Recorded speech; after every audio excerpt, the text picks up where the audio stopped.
Yeah, we're live now. Okay, so if you were expecting the clock, it didn't work again. I've got 0 luck on this clock, even though Jordan was telling us how to do it. It just didn't go well. So I'll get it one of these days. By the time I do my 100th stream, I'll be clock savvy. But anyway, getting back to real life. How are you doing, Jordan? You all right? Yeah, I'm fine. Thanks, mate. I've been looking forward to this today, so thanks a lot for having me on. It's always good to chat to you, John. Well, it is, and it reminds me of, I think the first ever live thing I did, in a way, was on your channel. We did that shared stream, like a kind of, we did it, well, you took us through it on this when we talked about our favourite actors and their performances. Yeah, it was like a bit of a collab, wasn't it? Like sort of a podcast, really. Yeah, that was good fun. Yeah, that was when I first started having guests on my channel and stuff. Yeah, so yeah, that was good to be on. It's one of those things where it seems like a million years ago, but it wasn't. Yeah, it does, doesn't it? Actually, when you think about it, it's only about a year ago. Yeah, but no, it's all great, and I've just there's the first comment here was a comment that I thought we'll get is going to be about Ray Liotta. Yeah, I sadly just seen that. I couldn't believe it when I saw the news. Oh, it's mad, isn't it? I mean, what a terrific actor. Been in one of the greatest films ever, Goodfellas, and played many other roles. It's a big one, that. It's a big one. It is. I honestly thought he was younger than 67. I was quite surprised he was 67. I mean, that's no age, don't get us wrong. But I just was thinking to myself, what? Because you don't expect these type of things, especially it said that he died in his sleep. So is that what it was? I haven't looked it up, but I just seen that he died because I was rushing to get onto this, and I didn't know how he died. But no, because usually it doesn't tell you straight away, but it did come up with the fact that he'd apparently died in his sleep. So tragic, man, because he obviously was making films and everything was, he's doing his stuff. But no, that is a big shame. So it's a shock as well when you don't hear of them being ill or anything. It's just out the blue. Yeah, because sometimes you get a bit of a heads up, don't you? And then just one of them just hit you. They come straight out of the blue, and then you remember how much of a good actor they were in the performances and that.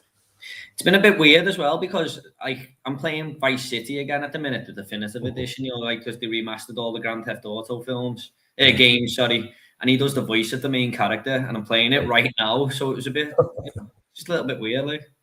Yeah, I know. It's amazing. He was in Goodfellas. He was like a perfectly cast. I remember seeing that when it first came out and thought, especially the scene in where they're all talking and he starts laughing and he says, "What are you laughing at?" That's just, that was amazing to see that. And it was actually, you felt as if he was really, how he got him. And he's going, "I wasn't doing anything. I wasn't saying anything bad." It's quite a scary scene in a non-horror movie, that, isn't it? Yeah. I know. Yeah. I always like the bit where he walks through as well, where he takes his new girlfriend, Karen, through the restaurant, and he goes through all the different rooms and stuff. But what a film that is, and he was a big part of that film, wasn't he? Well, he was. I don't think the film would have. I know it sounds a bit daft because he was just starting out. I don't think the film would have been as good without him. I think even though he's kind of like just starting afresh, really, he kind of made the film. Well, it made him a star, didn't it? Yeah. I mean, definitely propelled him up to up the ladder. Obviously, some actors just need that hit, don't they? A film I always remember him in because I used to watch it when I was a kid all the time out the video shop is Turbulence. I don't know if you've seen that, but it's kind of Con Air a little bit, but not as big, obviously. But he plays like a prisoner who's getting transferred. I always used to watch that film all the time. I wish they had a Blu-ray of that.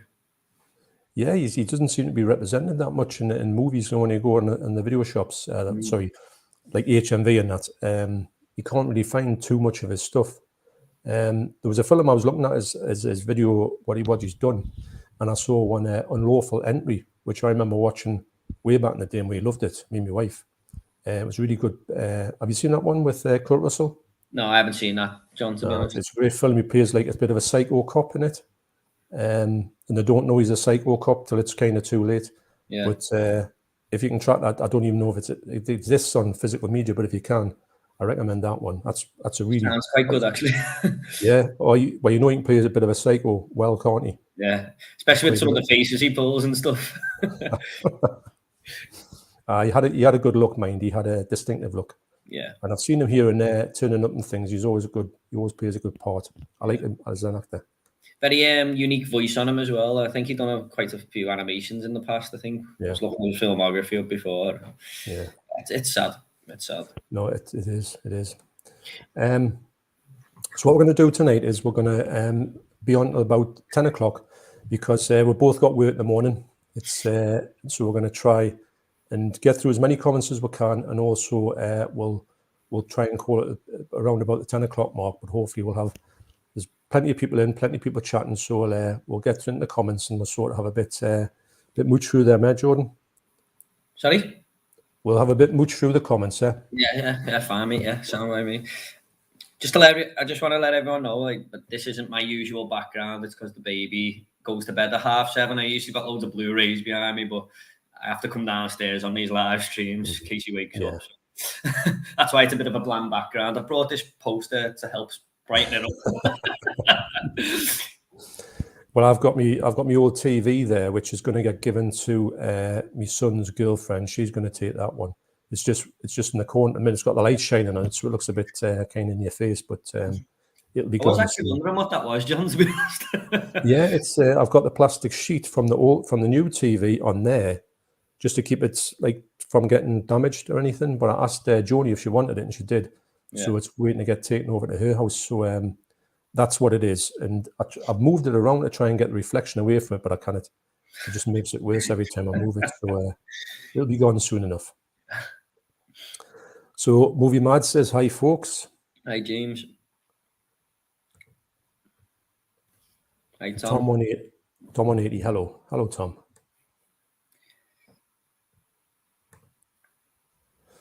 So Movie Mad says, I'm doing the 100 movie challenge to watch 100 movies in 100 days. Wow.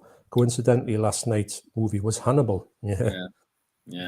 But Ray Liotta gets his brain picked up, doesn't he? Yeah. I like that sequel, to be honest. It's a bit of a slow burn, but upon rewatch, I liked it a little bit better, to be honest. I remember watching it the first time round, but I was coming on from the Silence of the Lambs, the big thing, and then I was like, what? I didn't really get that one, but when I've watched it after that, I did quite like it. I did think Ray Liotta's performance that was quite good, and then the whole thing with his brain was nuts. But it's another memorable part that he's done, But Gary Oldman's a bit of a strange character as well. I couldn't believe it was Gary Oldman when I looked it up afterwards. He's the guy in the wheelchair, isn't he? I didn't know it was him for years. Yeah, he doesn't even act like him. I know he can't act because he's got no face, but it's like it's one of those nuts that you find out. You think, hang on a minute. There's a few things where there's people in movies and you've got no idea it's that actual person. Yeah, that's one of them. Yeah. Could you watch 100 movies in 100 days? Definitely not now that I've got young Roman, but if I had no plans, maybe. I usually try and watch one a night, but I usually get like 20 in a month instead of 30. So there's days I miss out, so probably not. Yeah, I don't think I could do that. I really don't think I could. I would like to, but I couldn't do it. I like the thought of it, but if I set myself a goal like that, it'd be too much for me, I think. Pete says, evening, John and Jordan. Hi, Pete. Congratulations on 1K, mate. Yeah, I know. Brilliant, eh? Yeah. Excellent achievement. Feeling when you hit that. Yeah, I know. You get your 1,000 bananas.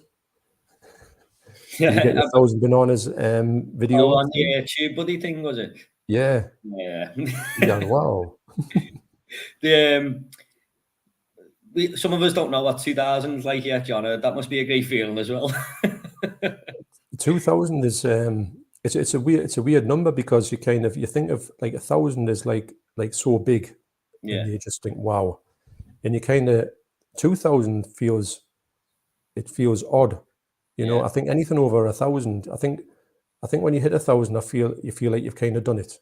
Yeah, it's a special moment, isn't it? Sorry, what was that, Jordan? I was just sorry, I didn't mean to interrupt. I was just saying it's like a special moment, isn't it, when it happens? Yeah, I like big milestones. I think it's nice to get them, you know, and it's nice to know your channel's progressing. You know, I think it's always good feeling that. And Sophie's here. Hiya, Sophie, all right? So, Carlino 9. Hello, JJ, John, and Jordan. 8 or 9 p.m. Just watched Jordan's review of Maverick. Watching it tomorrow. So, what did you think of it, Jordan? I thought it was absolutely brilliant, John.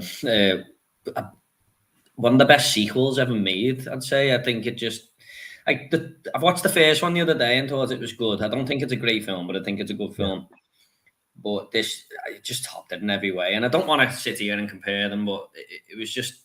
I haven't stopped thinking about it all day. You know, when you watch a film and it just sticks in your mind because it was that good. I just want to go and see it again. It was just one of the best films of the year. Well, we saw like a clip of it when we went to see Doctor Strange the other day. Yeah. And we were in the IMAX cinema as well, so we saw it in the IMAX clip, and it was like a dogfight bit, and I was just blown away. Yeah. The stuff that he does in movies is just nuts, and I can't get my head around the fact he can fly planes and stuff like that. I never used to be that big of a fan of Tom Cruise until I watched the latest 2 Mission Impossibles, and now I just think he's amazing, and especially the fact that he does all his own stunts and stuff. And I was reading up a few facts of it, because, you know, in my reviews, I usually do a fun fact, and he was like, I'm not doing this movie if there's any CGI planes in it. Everything's got to be real, you know. I was just like, it really did work for the film as well. It was, I didn't go and see it in IMAX, but I can imagine it would be unbelievable, because it was good enough in the cinema I was in. Well, we're going to try to get it in IMAX if we can, because we both want to see it. We're both, like yourself, I wasn't a fan of Tom Cruise at all. And then I think I saw Mission Impossible 6, the Fallout, is it? 6? Yeah. And we were just blown away. So I went back and watched the other ones, and then I went back and watched a few of his, you know, Jack Reacher and things like that. And we've always enjoyed everyone we've seen. I do rate. I never used to rate him before, but I do rate him highly now. Yeah, some of his action scenes are just incredible. Are you going to go and see this one, John? Yeah, definitely. I'm a bit like yourself. I thought Top Gun was all right. I only saw it very recently. Didn't want to watch it back in the day. And when I watched it, I thought, it's all right. I like the dog fights, but this one looked like it was going to deliver on like another level. Yeah, it is. It's chalk and cheese to how good the dog fighting and stuff is in this one. And what I will say, I'm not going to ruin anything, but one of the best third acts you'll ever see in a film. It was just that last 45 minutes, my jaw was hitting the floor. I was just, it's definitely worth it, mate. So how long is the film on for, Jordan? It's about 2 hours and 10 minutes, I think, something like that. Right. It flew by, though. With no pun intended. But no, well, actually, that's short than I thought, because sometimes these days you get these movies 3 hours, you know, or thereabouts, and sometimes they're a bit, do they really need to be that? But yeah, I'm quite you know, looking forward to it. And so quickly, did you seen Doctor Strange, haven't you? Yeah, I've seen it. Yeah. So what did you think? I thought it was all right. I mean, it's not in my top 10 Marvel movies or anything like that. But I think upon rewatch, I might like it a little bit better. I like the way Raimi was doing all the horror stuff, and even that moment about halfway in where it seemed like a bit of a slasher film, just for about 10 minutes there. I thought that was great, but I'm not a massive fan of the character Doctor Strange, I'm not going to lie. I thought it was okay. It was okay. It was a good film, let's put it that way. Yeah, I'm the same. I thought it was going to be more. I think with Spider-Man, the last Spider-Man, I think we're being a bit spoilt. And I thought we were going to get a little bit more in it. We didn't. You could see Sam Raimi's touches in it, which I thought were great. And I think he can do superhero movies like exceptionally. But I do think I was expecting a little bit more, if I'm honest. Yeah. Especially, it's hard to come back off No Way Home as well and try and get up to that level. To me, that's the best Marvel movie, the last Spider-Man. They had a lot to live up to there, I think, coming off the back of that. But yeah, I just wanted a little bit more. The cameos were fun enough and stuff, but they weren't anything mind-blowing to me. it was a good film, little bit of a letdown if that's the best way I can. Yeah, I agree. I think that's what my son said as well. Because he saw it before me, and when I got back in the house, I said, "What do you think?" And he said more or less the same thing. He said it's all right, but could have been better. Yeah. And I'm not a fan of Doctor Strange either, although I thought he was great in the Spider-Man movie. Yeah. Yeah. So it was all right. Yeah. To be honest, John, I wasn't a fan of the first Doctor Strange movie. It's one of my least favourite Marvel films, to be honest. I haven't seen it, actually. Sorry? I haven't seen it. I mean, a lot of people love it, and I know I'm on a bit of an island there, but it's just never connected with me. So. Yeah. I never used to like the comics for Doctor Strange, so I had no intention to go and see it. And then he seems to have come into a lot of other sort of shared things with people. So I thought, well, I'll check this one out. And after seeing Spider-Man, I thought, oh, I really will. It's all right. And obviously, Sam Raimi made another film, made me want to go and see it even more. Yeah. So Dr. Impossible of the Counterpunch, 1984, Evening Sir Mondo and Jordan Esquire. Hello. Movie Chair Podcast, AP. Hey, gents. Hope you're both going well. Pretty good. Cinemax man, Mike. Even guys, hope you have a good stream. Yeah, been watching a lot of Mike's videos lately. Great channel. Yeah, really good. Yeah, he's got a really good knowledge of sort of like Argento as well. Yeah. And Carpenter films. Actually, he taught me into. We didn't taught us into. I watched one of his videos and I saw them going on about They Live, which is one that I've never got into with John Carpenter. And when he talked about it, I thought, I'm going to watch it, and I had a great time with it. So sometimes, if you see someone being exuberant about a movie, you'll check it out and be led to something. Well, to be honest, John, I watched your video where you were talking about that. It made me want to rewatch it. So, because I never really got on with it the first time, but I haven't rewatched it yet. But when you were talking about it, I was like, I have to give that another go. Well, I think sometimes a bit when I watched it when I was younger, I'm a bit critical. I used to be a bit critical, so you'd say, right, I don't understand how it went a bit sort of comedic in parts when it started off quite serious. But if I just go with it, it is a really good movie. And if you got it on 4K, the 4K is stunning as well. I have got it on 4K. Yeah. I think you'll like it. Just go along with the flow and don't really think about the change in its tack. But no, I thought it was really good. So, Forgotten World of Movies, Andy. Right, Andy. Hope you're doing well. Not bad at all, Andy. Sophie says, do you think Kevin Spacey will face jail time with the charges against him? Possibly. I mean, I don't know too much about it, to be honest. I just know that he's had a few accusations here and there. I haven't really looked into it that much, John. I'm not going to lie. I think, I don't know if it's going to be done over here in the UK. I don't know if the charges have been from people in the UK. Obviously, other actors, I think, have charged him or come forward and said he's been up to stuff. So I think that if he's found guilty, I do think he probably, because if he wasn't an actor and that happened, he would be in jail, wouldn't he? Yeah, he'd be in there now, wouldn't he? But like I said, I only know on the surface level of it what's been happening. Like I say, I don't know the full details, but you never get to know, really, do you? And if you look at social media, you'll find out all the wrong details. Sometimes, though, when people are convicted, it even comes out even more, doesn't it? So, yeah. So, well, I think it's one of them. Let's see what happens, but I think it could be going very bad for him. So, DVD and Film Bloke, hi. Hello. I mean, all right. Dale's Games, sad news indeed. Yes, it is. One that I never thought we'd be talking about tonight. When I seen it, I thought this is going to get mentioned on the stream tonight for sure. Yeah, I knew it would be. I mean, it's the first comment from Alex, and you just know that it's going to be. It's big news, isn't it? Because I think people who like movies, well, I think everyone's seen Goodfellas, and I haven't heard anybody say they don't like it. There is someone in the comments who said they haven't seen it, but I'm sure we'll get to it in a minute. Yeah, I know it is a very popular film, isn't it? Yeah. Like iconic, really, isn't it? Yeah. David Dean's Film Bloke, R.I.P. Ray Liotta. I was shocked when I found. Yeah, I think we all were actually. Yeah. It's a thing that, well, none of us were expecting it, were we? So Movie Mad says, I picked up No Escape from Australia with Ray Liotta last year. Pretty hard to get on Blu-ray. Yeah, I remember that one actually. You can get some good movies from Australia. I don't think I've seen that one, to be honest. I haven't even heard of it, I don't think, John. I recognise the name, but it's quite a generic name, isn't it? No Escape. Yeah. Could be a few movies.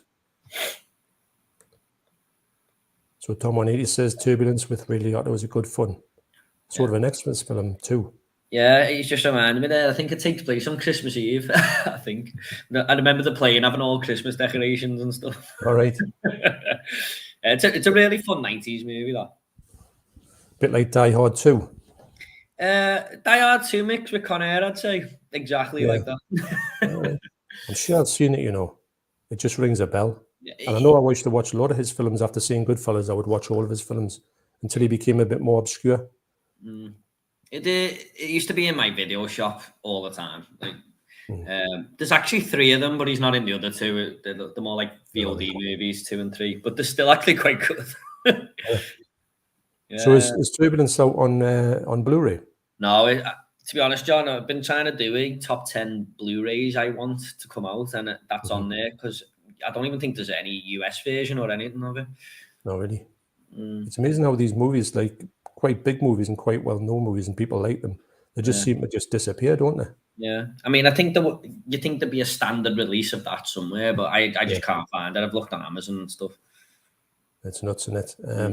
It always seems to be the movie that you want. Yeah. It's not going.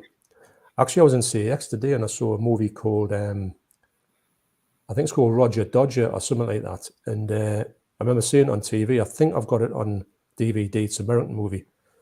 And I thought, I'll buy that. I never saw it on Blu-ray before, ever. And just a bit of a low budget thing. It's nothing out of the ordinary. But it's 15 quid, and I thought, no thanks. It's one of the ones that should have been £1. Yeah. You look at it and go, oh, found it, and then you look at the price and you're like, no, I would have paid probably 8 quid. But it's just like I say, a low budget. It's just like a nothing movie, but I really enjoyed it. I'm was sure it I've DVD got as well, was it? You what, sorry? Was it on DVD as well? I think I've got it on the DVD. I'll have to have a look for it. But that was a Blu-ray? Yeah, the Blu-ray. I've never ever seen it before in my life. Didn't even know, never even anywhere apart from that. So must be a really hard one to get. So Tony Horantage, hey fellas, hope you're well. Yep, not too bad. Yeah. Sophie, never. Oh, come on, Sophie. I tell you what, I'm sure Jason must have that movie. Yeah. Do yourself a favour and watch it. It's great. Yeah. You love it. I mean, you will probably look out for his performance, but his performance is brilliant in that movie, isn't it? Yeah.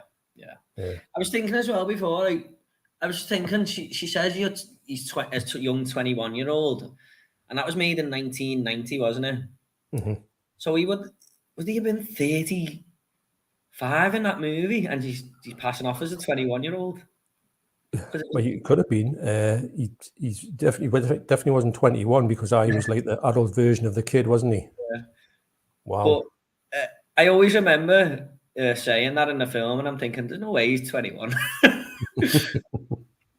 No, he couldn't have been. But yeah, I never looked like that when I was 21. Yeah, obviously he's not, but he's meant to be in the film, and I'm like, nah, that's not where. Some can't. Yeah, I know what you're saying. So Michael Hewitt says Copland really was excellent, and yeah, I remember that one. To be honest, John, I watched this not long ago because a lot of people recommended it to me, and I couldn't get into it that much. A lot of people told me though it's better on a rewatch, so I need to give it another go, especially with that cast I've got in it. So yeah, with Sylvester Stallone with his big fat belly. Yeah, got all sorts in it, hasn't it? I think. Yeah. Mr. White off Reservoir Dogs, is he in it? Yeah, it's got a great cast. The thing that got me about, I did like it, but it's very slow. Yeah. And Sylvester Stallone didn't do slow movies, and it was like, what? So it took a little bit of adjusting to. The guy who made that is doing the new Indiana Jones, isn't he? Is it James Mangold, is it? Yeah.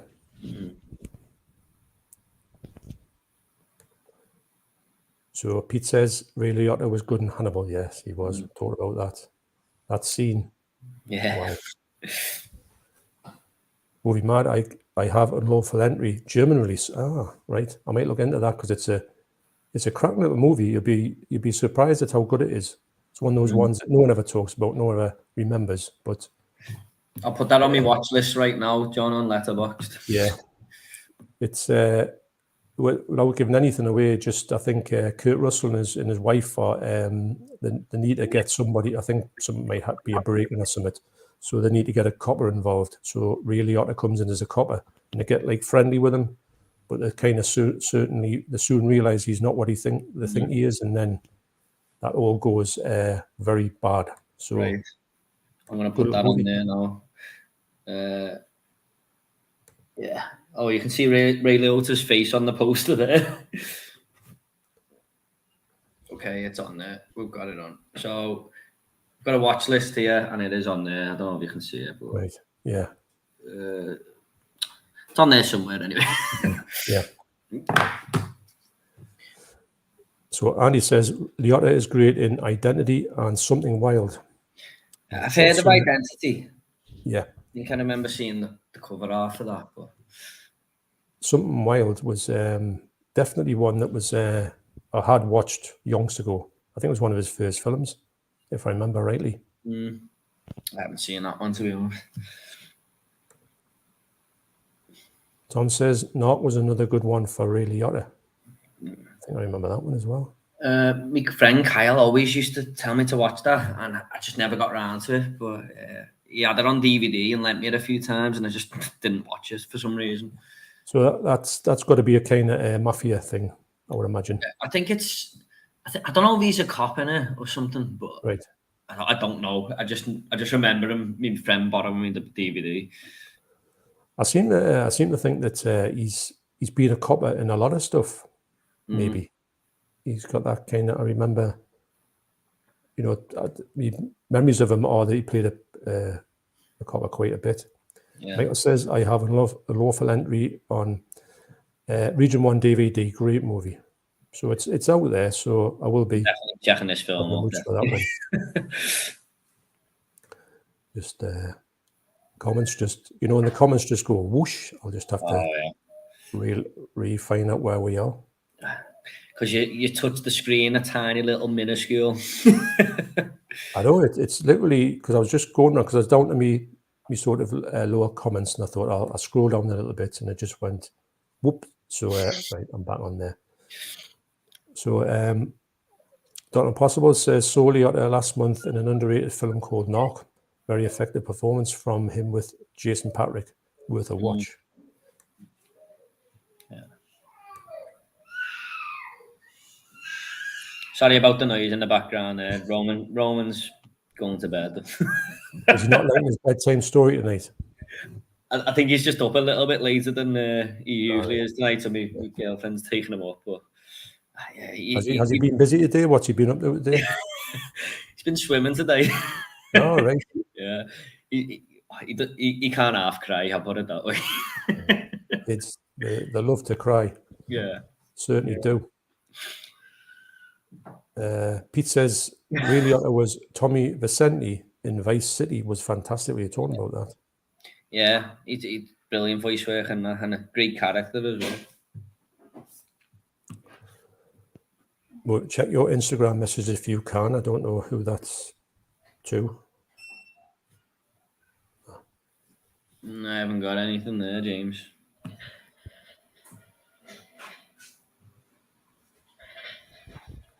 Yeah, that's James has sent that.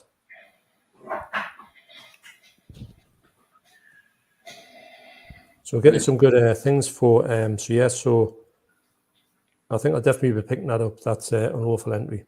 As soon as I saw it there, I thought I've got to see that movie because it's just jumped straight out. Thanks for that, James. John, there's some spam in the comments at the bottom, but I think it's just a spam account. Right.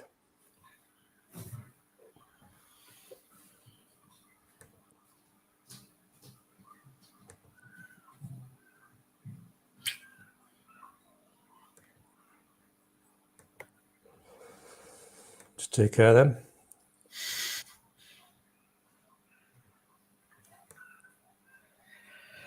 I wonder if anybody ever clicks on that link.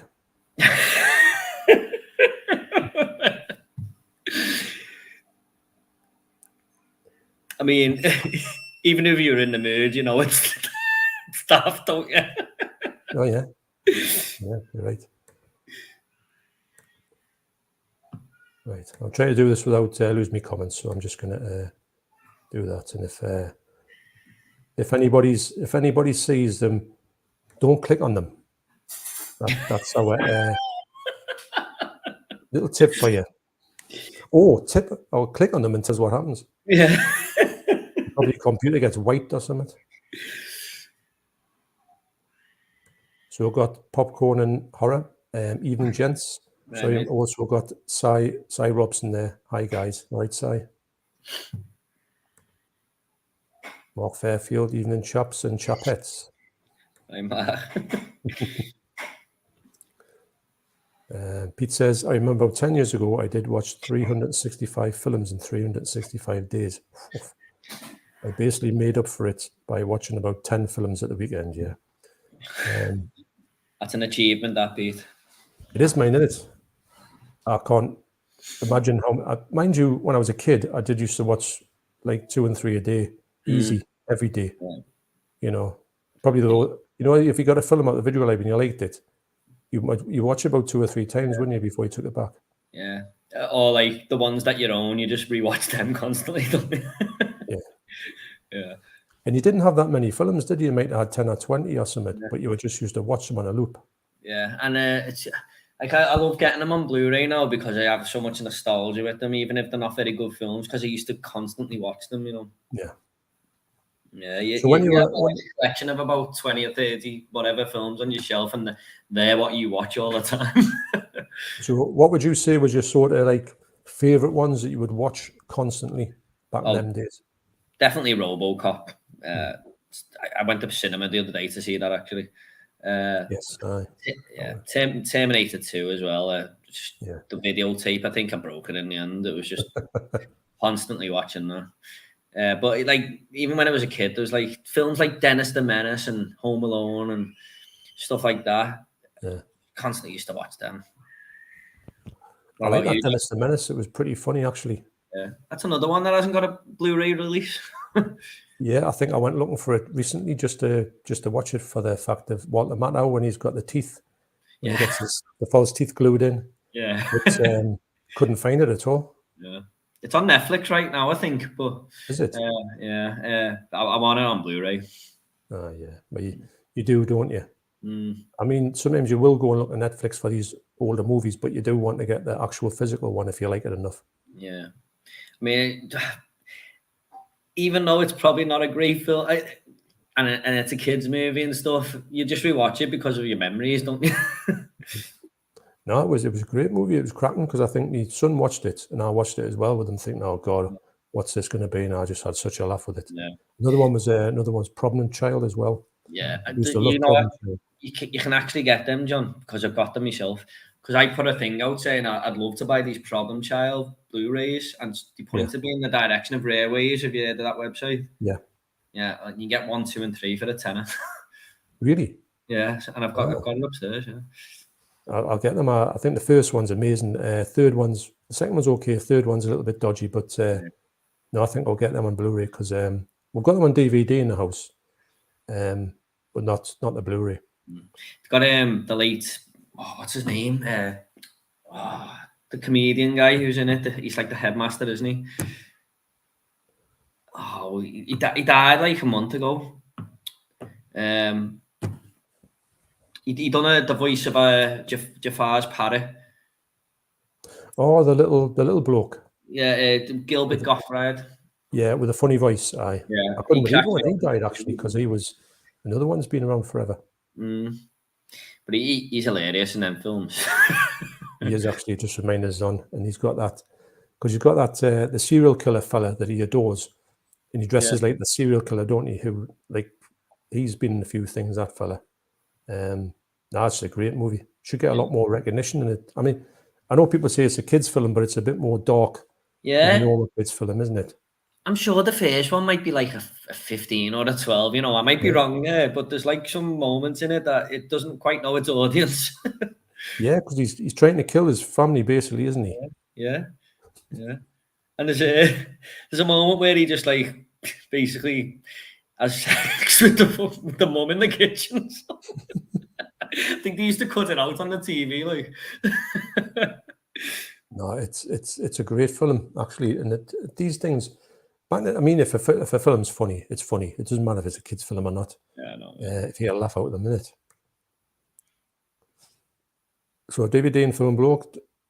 Other than Goodfellas, I don't think I've seen much Ray Liotta. Well, I've seen quite a few, but I wouldn't say I've seen much recently of his newer stuff.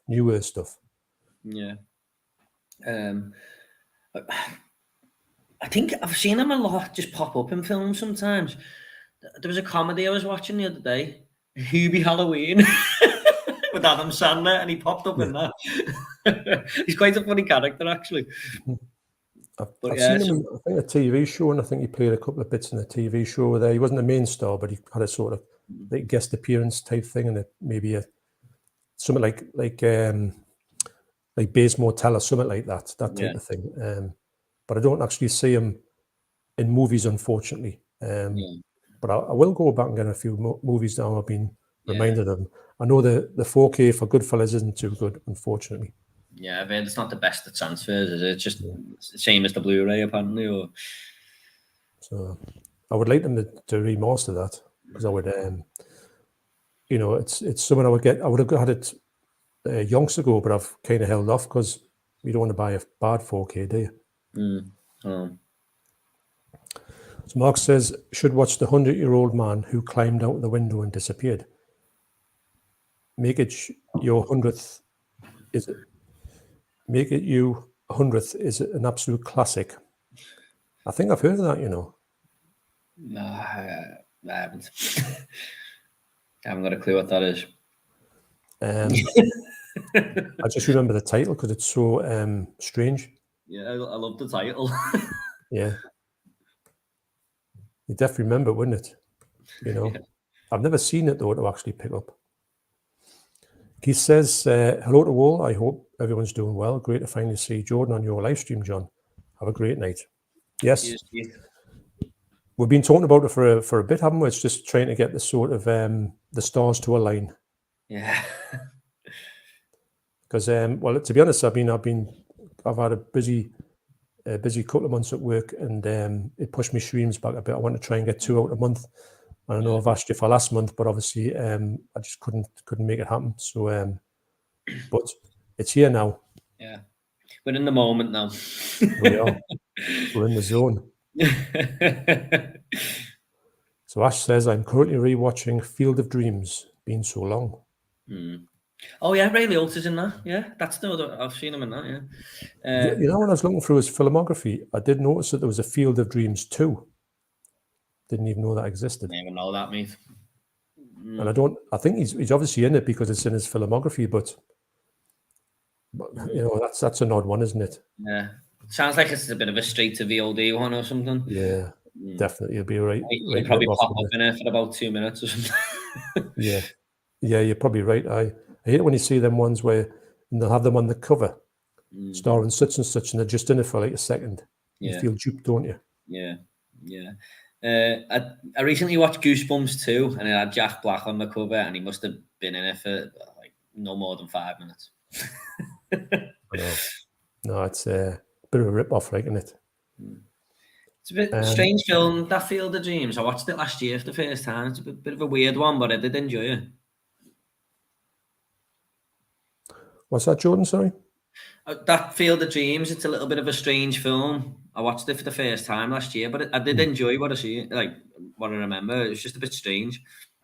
It's been a long time since I've seen it, and I remember thinking, what is it? Because I just thought it was a thing about baseball, but it's not really. And I was like, wow, what's going on? Oh. So Blockbuster Movie Zone says, I heard Sophie Retro is pregnant. Oh yeah, congratulations. I hope I'm not reading it out wrong. Blockbuster movie zone. So sad about Ray Liotta. He will be missed. Yeah, definitely. Mark says, Field of Dreams is my all-time favorite movie. Every time I see it, I see something else. It's definitely not the movie that I thought it was going to be. Put it that way when I watched it way back when. Yeah, I just thought it was going to be a film about baseball, but the voices telling them to build a baseball field and stuff, and it's like, wow, what is this? Yeah, because I just thought it was just someone wanting to do that, and he did it. But then it takes like that supernatural turn. Yeah, I wasn't expecting that. That was the bit that sort of, because thinking, what am I looking at? Yeah, and all like the legendary baseball players come to play on it and stuff. I'll have to give it another watch. Actually, it's always knocking about. It's not a hard one to get a hold of. I think I got it for like £4 in CX or something.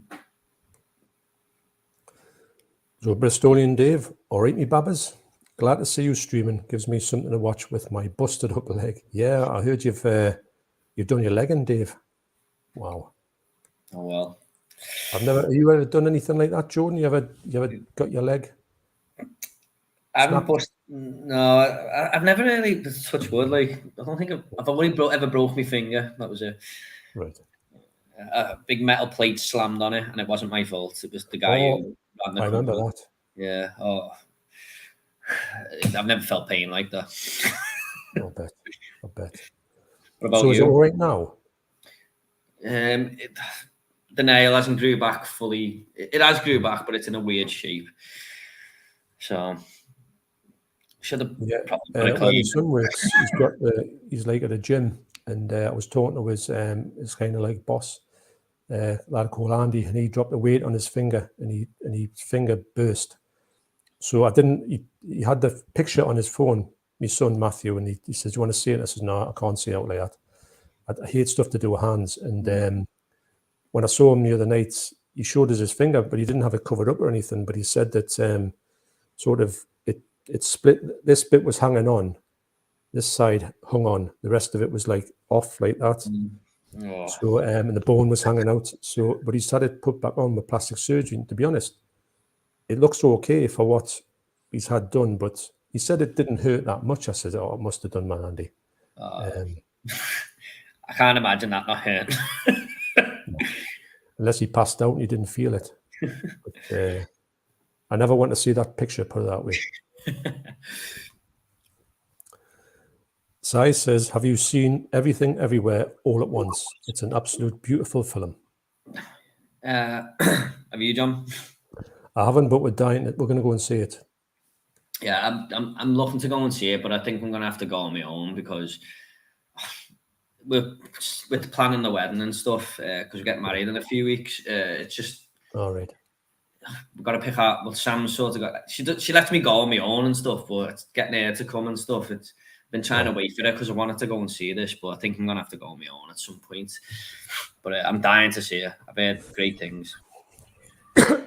Well, I honestly thought it had been gone in the cinema because I said to Deborah, I says, "Oh, I'm going to get that. Have you heard about that movie?" I didn't think she would go for it.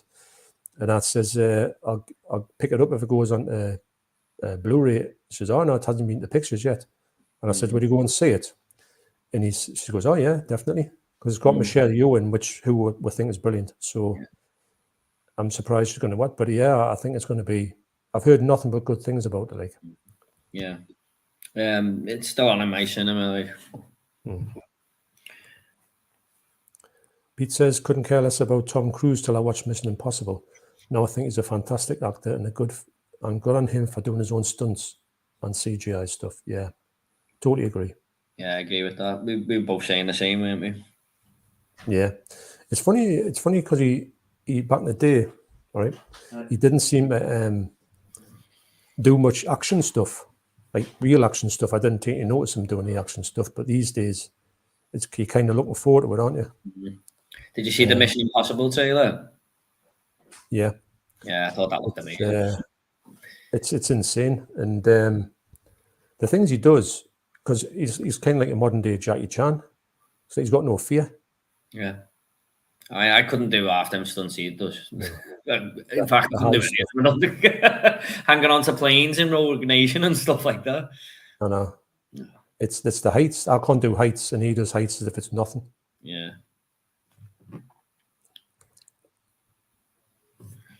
James says, I'm on 546 subs. 1,000 seems a long way away. It's weird because it'll happen. No one can say when it's going to happen. It just does.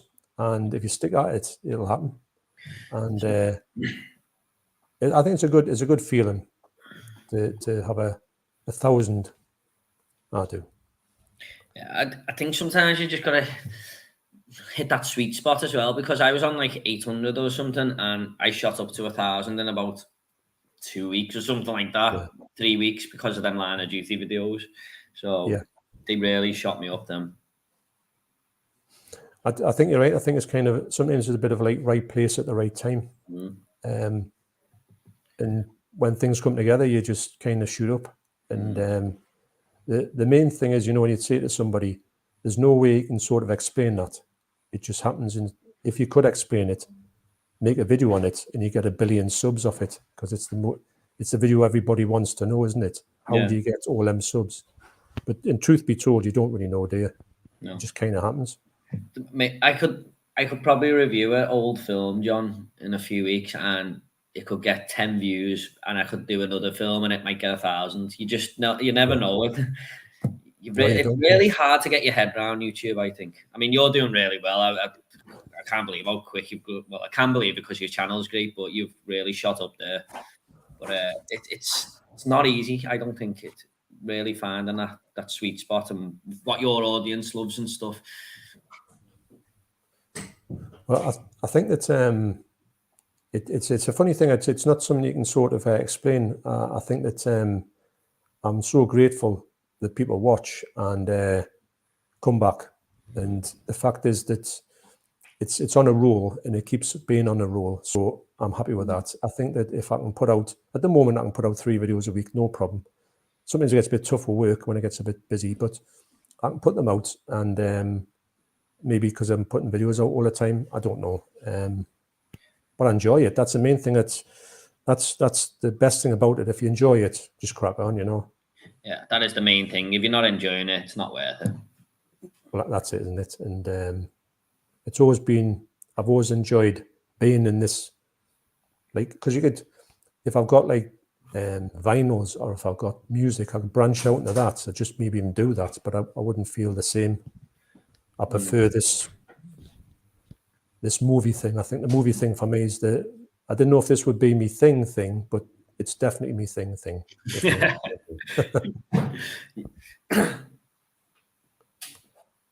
So very quickly though, are you pleased that Everton have stayed up? Very. Oh, John, it was just pure relief, mate. I think I come home. I drove the match that night. Come home and just had like a few bottles in the fridge, and I just stayed up till 2 a.m. I had work the next day, just like that. Yeah. Just so happy. I don't even drink on a weekday, but just come home and I have to have them and just rewatch the match back with no pressure on. Yeah, I'm just glad it's over. It was a funny time because we were obviously in a dogfight for practically all the season until about January, and we didn't even want to think that we could stay up for a long time, even though it was looking like we were going to. And then all of a sudden, it seemed like Everton were drawn into it, and I thought, what Everton? Because I never thought of Everton being down the bottom, but I don't think you're going to go there next year. It just seemed a bit of a strange year for football, for people getting dragged into all these, the relegation zone. Wow. John, I'd have to do a totally separate live stream to explain the problems at Everton Football Club last season. So there's a mixture of things why we were down there. Yeah, they've had a strange one, like behind the scenes. Yeah. Yeah. I agree. Oh, sorry. As Pete says, what's your favorite David Lynch film? What about you, John? I'm going to go. It does change from time to time, but I think the one that I think is his best film as a David Lynch film is Mulholland Drive. Oh, sorry, I was going to guess what you were going to say then. Oh, sorry. No, because I knew you loved The Elephant Man. But... Yeah. Well, The Elephant Man is brilliant, but it seems the least David Lynch film, because it's the more mainstream, if you know what I mean. But the one that's like a pure David Lynch film that I find the best of it is Mulholland Drive, although Eraserhead is unreal as well. Yeah, I'd say it's out of Mulholland Drive and Blue Velvet for me. But I really do like Lost Highway as well. I think that's amazing. He's just an amazing director. Lost Highway is quite creepy, I think. Yeah, it's he's got a few films. I know I've got one off Leon, A Straight Story, The Straight Story. I want to watch. I was going to watch it the other day, but I didn't get around to it. It's a brilliant film, but it's one that no one ever really remembers because it was like, I think it's like a U, David Lynch making a U certificate film. Disney film as well, isn't it? It's not. I think that's why I didn't go near it when it came out, because I thought, I want to see, he's sort of wild at heart and things like that. But I will go back to it, obviously. But I was definitely going to watch it the other day, actually. Yeah, there's still a couple I haven't seen. That's one of them. Inland Empire as well. I haven't seen that. I know it's like 3 hours, isn't it? So I've got to find the time for that one. It's a tough watch, that one. It's good, but it's odd. I mean, hey, it's David Lynch. So Dave says, Movie Magic, get that. Yeah, you will, actually. That's the thing. I mean, I don't know about you, Joan, but when you first started off and you want to say like 100 subs or 200 subs, you would have never thought you would have got to 1,000. No, it seems to be taking forever to even get to like 300 or whatever. And I got a little shout out off Lauren, actually. That really helped me. But yeah, I wanted that. Like, I try not to obsess over my subs and stuff, but you can't help looking at times. But I really did want that 1,000 when I was getting nearer to it. And it just seemed to be going at a really slow pace at times. But yeah, I mean, you will get it at it, Jane. You just got to stick with it, mate, and try and be consistent if you can, I suppose. That was the trick for me, I think. Although I did get helps and stuff. I tried to put so many videos up a week. And like you said, Johnny, if you stick to 3, maybe 2, just try and do at least two or 3 a week, you'll get there. I don't know if you do that, maybe the algorithm, this algorithm helps you out and gets you out there a bit more than if you didn't put that many out. I don't really know, because sometimes some channels that don't put videos out very much, you just don't see them in your recommended feed. Yeah. And you think, have they made a video for a bit? Then you have a look, they might have made a video for a month. Yeah. But they seem to be like not showing up in your recommended stuff. Yeah. I think YouTube wants you to sort of commit to it, don't it? If you're going to use their website. I don't know, John. Honestly, I wish I knew the secret, and I just don't. I can't understand the algorithm myself, to be honest, that much. Like, I found out, like, this big YouTuber, Cody Leach, I watch, he took a video down, and everyone's saying, why did you take that video down? And he said, look, he gets like 6,000 or 7,000 views every video, but this one got like, I think it was below 1,000 after a couple of days, and he took it down. He went, it'll hurt me channel if I leave it up, because it does recommend them. So yeah, he said, I've got to keep the channel healthy because he's doing it for a living now and stuff. So it's a mad one to get your head round. Yeah. I never thought of that, trying to keep your channel healthy, a healthy channel. But you wouldn't think one video would bring your algorithm down, but apparently it does. I never thought of it that way. Say if you make like a duff video that nobody watches, it might take it down. I don't know. I never thought that was a thing. I thought that YouTube would be a bit more lenient with you if you were making one that didn't appeal to many people. Because, I mean, you wouldn't like to go all the time to make ones that were like huge videos or try to make huge videos. Because if you wanted to make one from your favorite movie, which nobody'd heard of, you don't want to be like kept from doing that. I feel like you shouldn't do it. They probably don't mean to. It's probably just all the way the settings are and stuff. Yeah, it's just a weird one, isn't it? Yeah, but it's one of them things. If you try and think about it, you'll go crazy because you can never fathom it out, can you? Don't get me wrong. I'm thinking all the time about how I can improve my channel and stuff, but I try not to let it overtake me. If I'm working away and stuff, I'll keeping in my mind, what can I do next? What can I do next? But I try not to obsess over it, if you get me. Yeah, I think it's that's it. Try and just do stuff that you're happy with, and at the end of the day, you can look back at it and say, well, I enjoyed all of that. If you get ideas as well, I think it's always a good idea to write it down in your notes. Yeah. On your phone and stuff. So when you go back to it, you can look at that and maybe improve on that and then get a video out of it, like top 10s or whatever. Yeah, I agree. I've got loads of ideas written down in there. Some of them from when I first started, and I haven't done them yet. But same. they're always there.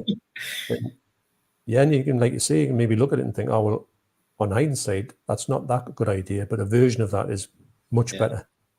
Or you might have an idea and write like 2 entries down, say it's a top 10 or whatever, and then you leave it, you come back and go, hang on, I've seen these many movies in the last year or something. I could improve on this now, or something like that, you know. Yeah. No, I think it is healthy to write things down, because if you don't write them down, you forget. Yeah. And you think, oh, what was that video? You might even thought the best video ever, and you can't remember it, and you think, oh. Yeah. Mark says, Sam Raimi film with no chin on board. Alternative universe indeed. Yeah. It was a bit lacking.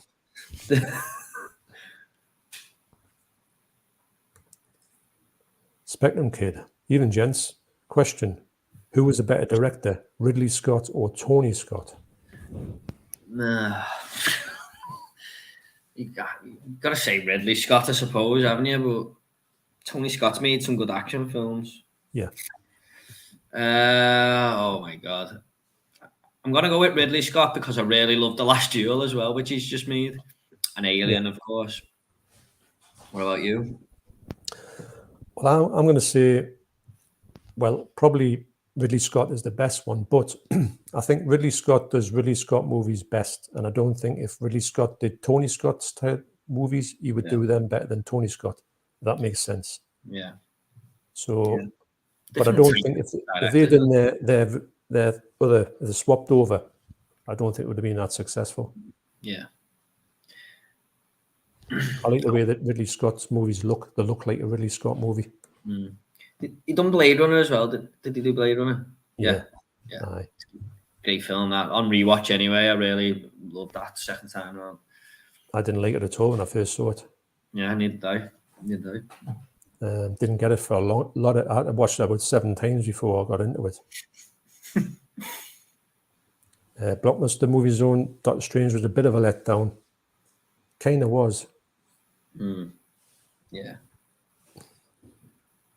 James says, thanks, Dave. Yeah. Honestly, it's one of them things where you just go with it, and you never know, whenever it is, you'll be sitting there and going, oh, I'm at 1,000 now. It happens. Paul Cook, hi chaps. What did you think of the new Texas Chainsaw Massacre on Netflix? Yeah. Do you want me to go first? Yeah, you go first, Jordan. What do you think? I was really anticipating this. I done my top 10 films of most anticipated films of 2022, and this was second, just behind the Batman. Yeah. I enjoyed it. I just thought it was a fun movie. Do you know what I mean? It's not a patch on the original, of course, and stuff, but these people were saying it's the worst film of the year and stuff. I didn't agree with that. I had a fun time with it, especially that ending, the last moment of the film. I was like, oh my God, didn't see that coming. But yeah, I love the brutality and stuff in it. Yeah. I mean, they could have made him a bit less like Jason or Michael Myers, I suppose, because it didn't feel like the same Leatherface from the original. But overall, I loved all the bloody violence and stuff. Yeah, I probably exactly the same as you felt. I did go into it thinking, I bet it's a heap, but I thought it was very watchable. But there was a certain things where they could have made it a little bit more. I know they've got to change certain few things, or they just made another Texas Chainsaw Massacre movie. But there's a couple of things they could have left alone. But no, it was all right. It was better than most of the sequels, if I'm honest. Did you see Yeah, I agree. Because I haven't seen 3 and 4 yet. You know, as much as I love the original, my cousins lent me them. No, they're upstairs on DVD. But some of them are like that Texas Chainsaw. Didn't like that at all. So yeah, I think it was one of the best in the franchise from what I've seen. I'm not a big fan of 2 either. They're not good, mind. They're not good, yeah. I've heard they're not. Not really. I think 3 is better than 4. 3's, I'll tell you what, the DVD of 3, it looks a really good DVD. So the Blu-ray must look quite good, actually. Keep meaning to get it, but I haven't got around with it yet. Dawn Impossible and Tom Cruise is dyslexic. I'm dyslexic and still can't tell left from bloody right, let alone fly a bloody jet. Time to start, I suppose. Well, yeah, it just shows you, doesn't it? I didn't know that about Tom Cruise. I did, actually. It's one of the ones that you find out yonks ago, but yeah, it's funny. I don't think dyslexia kind of is a bit of a problem these days. I think if you were to tell someone straight away, I've got dyslexia, then it's out there and people will help you if you struggle with things. I've got a couple of family members who are, Yeah, I've worked with a few people who are dyslexic and they just say, it's all right. And sometimes you've just got to, I think they've got to round the words and they just might need a little bit of a, what's that thing again? You just say, it's that. So a spelling things, but these days spelling's not as important as it used to be, I find. No. Phone does it all for you,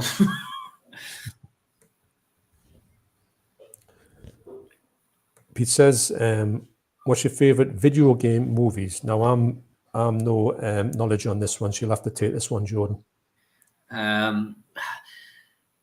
My favorite video game movie is actually an animated film, Street Fighter 2, the animated movie from 1994, I think. It's just a fantastic manga movie. Oh, I love it. But as a live action, I don't know, there hasn't been many great ones, has there?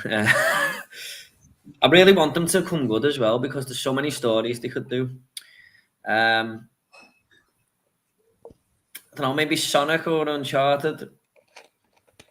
Probably, yeah. I must admit, I really enjoyed Sonic. I thought it was brilliant. Yeah, I didn't love it, but I do like it. I think it's like a good 7 out of 10 movie. It's probably the best video game movie out there. But yeah, it's fun. It's a bit of a kid's film, like. What's that, Jordan? Sorry. I said it is fun. It's just like aimed towards kids a little bit, isn't it? But it is. It's very much a kiddies movie. I think if you're a certain age, you'd love it.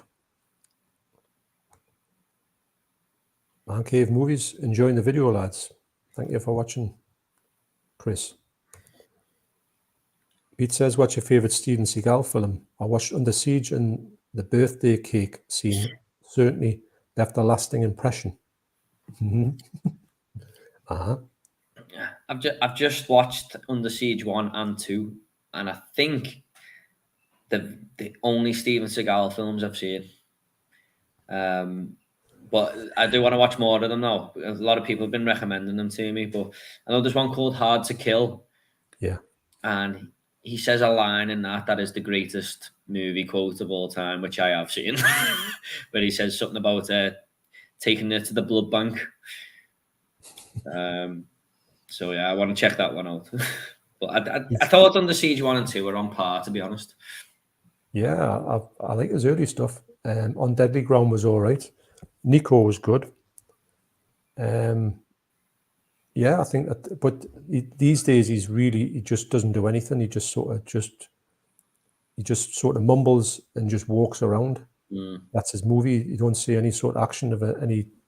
I mean, I think he's way over the hill, but he just keeps on going, making like a movie a week. Yeah, I think his newer ones are just like not that good. Was he in Machete? Yeah, I think he was. Yes, I've seen that as well. Yeah. I'm sure if I remember rightly, I can't remember it. I've got it like.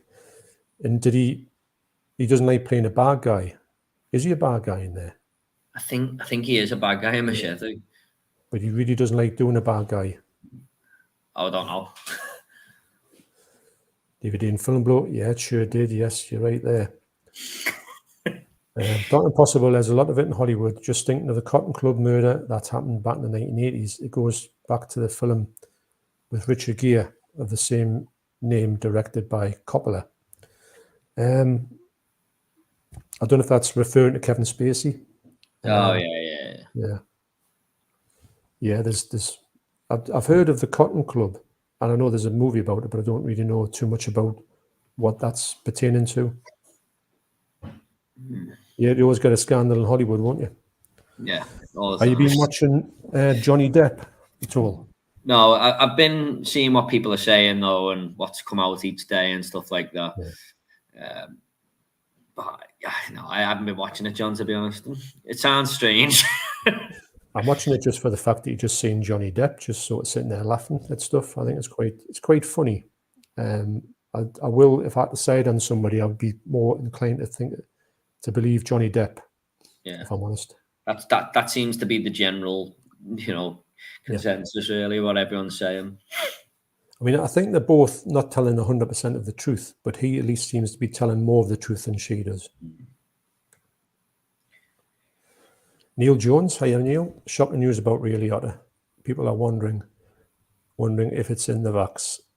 I'm glad I didn't get it. Oh, the vaccine. Yeah.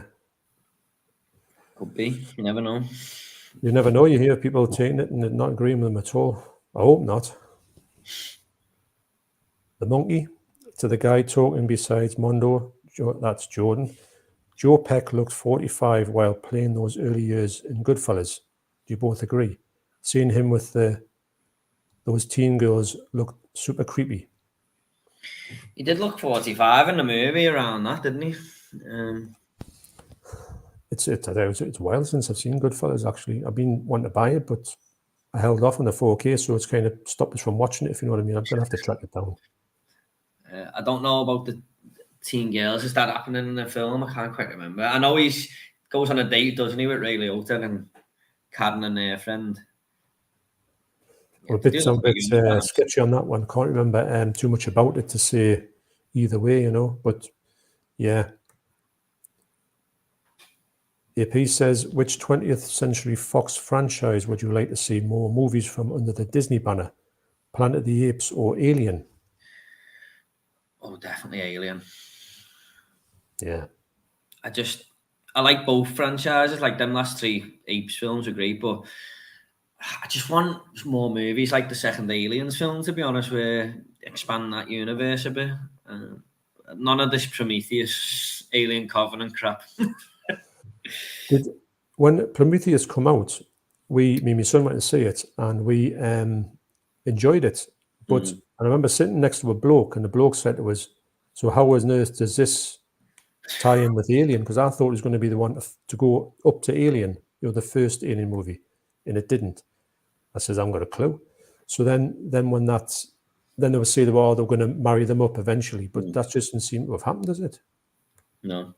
Well, I think Ridley Scott was just maybe trying to be a bit ambitious for his own good with them, and it just hasn't quite paid off. But I know people do enjoy Prometheus, John, like yourself, but I found it a little bit dull, to be honest. And Covenant was arguably worse.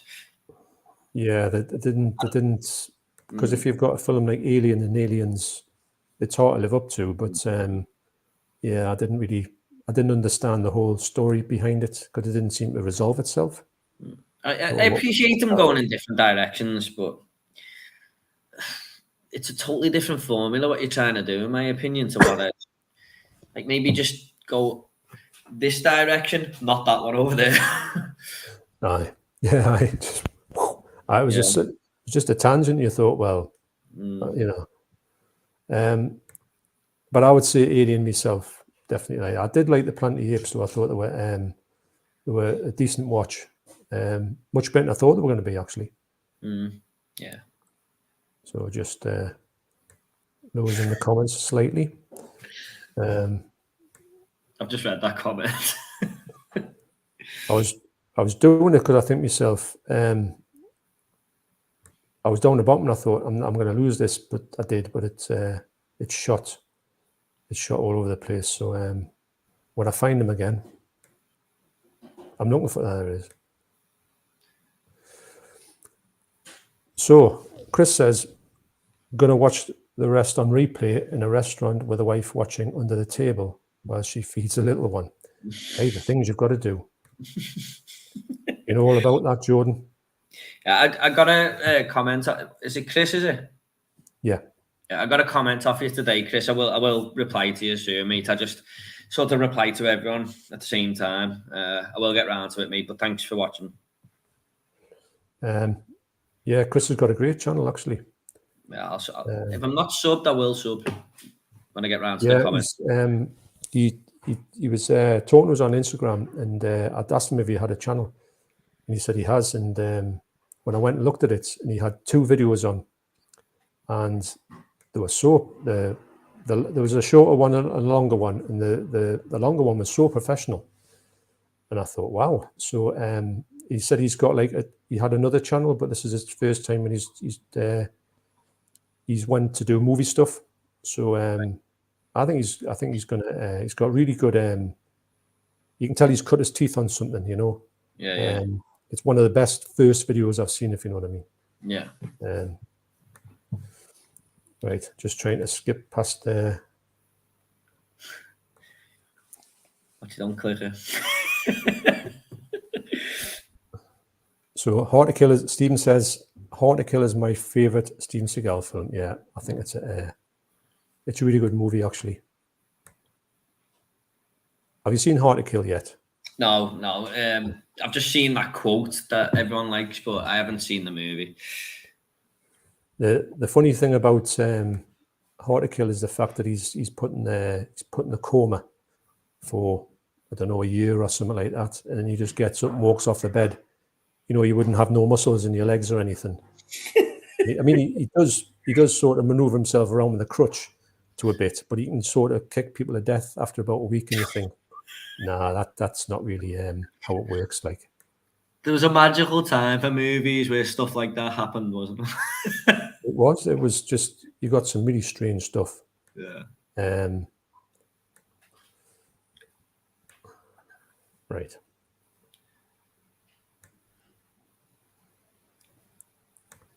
Okay.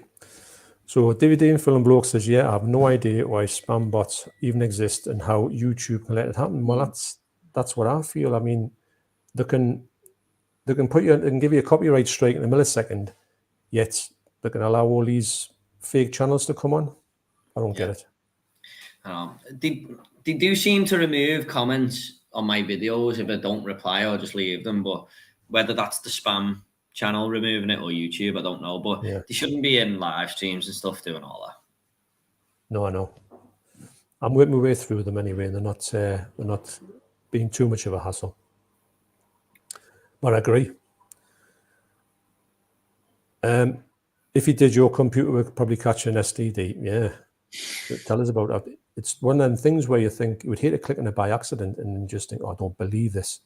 You know, so that's why I'm getting past them, but it's a bit tricky. Pete says, I've got no idea what the emojis are supposed to mean on these bot accounts. Yeah. Like, that makes it better. Dr. Possible says, have you ever seen a great film called Bound, a mafia thriller with 2 girls who rob millions from one of the girl's mafia boss boyfriend, directed by Lana Wachowski, Lily Wachowski. No, but it sounds good. It's on Arrow, actually. Bound. Yeah, I think that's one. I think that's 2 Bounds, but I think that's the one I'm thinking of. Yeah, it's all right, actually. Pretty good. Worth a watch. More in shade because of the directors there. They've obviously done The Matrix, didn't they? And is that the ones that do them sort of? Did they do Rabbit as well? Is that them? I don't know if they've done the remake. I'm not sure. Because I know there's 2 girls with that kind of name that did Rabbit and also American Mary. Okay. Possibly. I'm not sure, John, what else they've done. I just know they've done The Matrix. But then again, they did make the 4th Matrix, which was awful. I've heard nothing but bad things about that. I would definitely recommend not to watch it. Oh, I'm getting a cup of coffee. Mama? Oh. I've got one here. Got to have a coaster. Not getting out of it that easy. Thank you. Hopefully my fiance's watching. She might go and get me one. That's it. Just say, oh, you're so thirsty. Pete says, what are your thoughts on God of War, Horizon Forbidden West, and Gran Turismo getting their own TV shows for Prime and Netflix? You'll have to take that one, Jordan. Yeah, I think, I don't know if you know, they are video games getting their own show, but Sony seems to be, they've just made the Uncharted film, haven't they? So maybe they're expanding live action a little bit because they're all Sony owned companies, licenses. I don't know. Netflix are better with TV shows than movies, I feel. Yeah. So it could work. Definitely looking forward to God of War out of 3 more than the other, out of all 3 of them, to be honest. The Gran Turismo will be. So what is God of War? God of War is basically about Kratos, who's the god of. What's he the god of? He's the god of something. Is it God of Thunder or something? I can't quite remember now, but it's a hack and slash game, basically. But it's one of the best games ever made, to be honest. Not right. Well, he's not God of Thunder, is he? Because that's Thor. I can't remember. But it's a really great game. Yeah. All Greek mythology and stuff. I know what Gran Turismo is. My son's played that before. Yeah. Yeah. I don't know if they're going to do a show of that because it's basically just someone in a car having a race. It's no story or anything. So it'll be interesting, that one. Well, that just sounds like the Fast and the Furious. They'll probably do something like that, won't they? So the monkey says to the guy talking besides Mondo, who is Jordan, you mentioned Home Alone. What do you think of the remake/reboot put on Disney Plus? Yeah. I've done a review on this. I know. It's not very good. I think I'd give it a higher score than it should have got. I don't like the fact that they tried to make you sympathize with the house rob, because they don't even rob his house. Basically, they're trying to get something back that he's taken. So really, the kid's the bad guy in this, and you feel kind of sorry for them that they're getting hit by all these objects and stuff while they don't deserve it.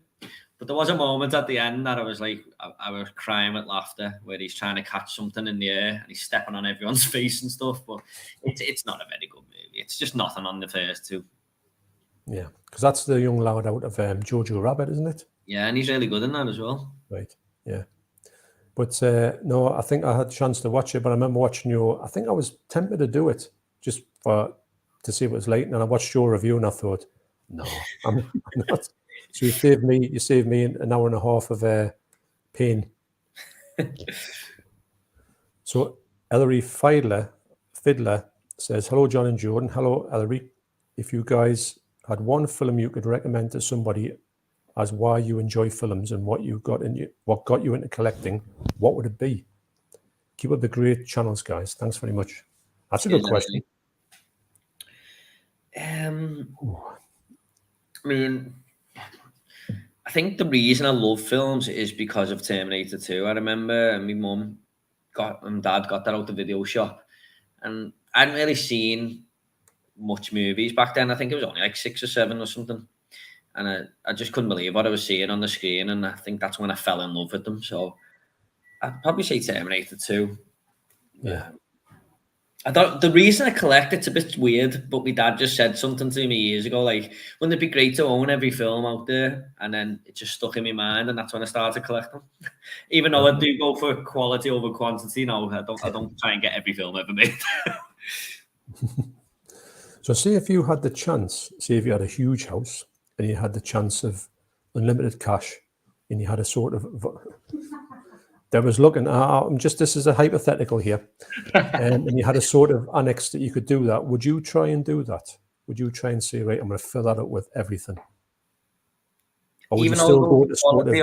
even though I go for quality over quantity, I'd be lying if I said no if I had unlimited money. So yeah, I probably would. It'd be great. I think there was a channel somewhere. This is one I watched years ago, and this fella. Although I don't think he's ever put anything on apart from this one video. He put a thing on to say that he collects every single thing ever. and he's got these big sort of like huge white cabinets with every single movie in it ever, or even albums, CDs.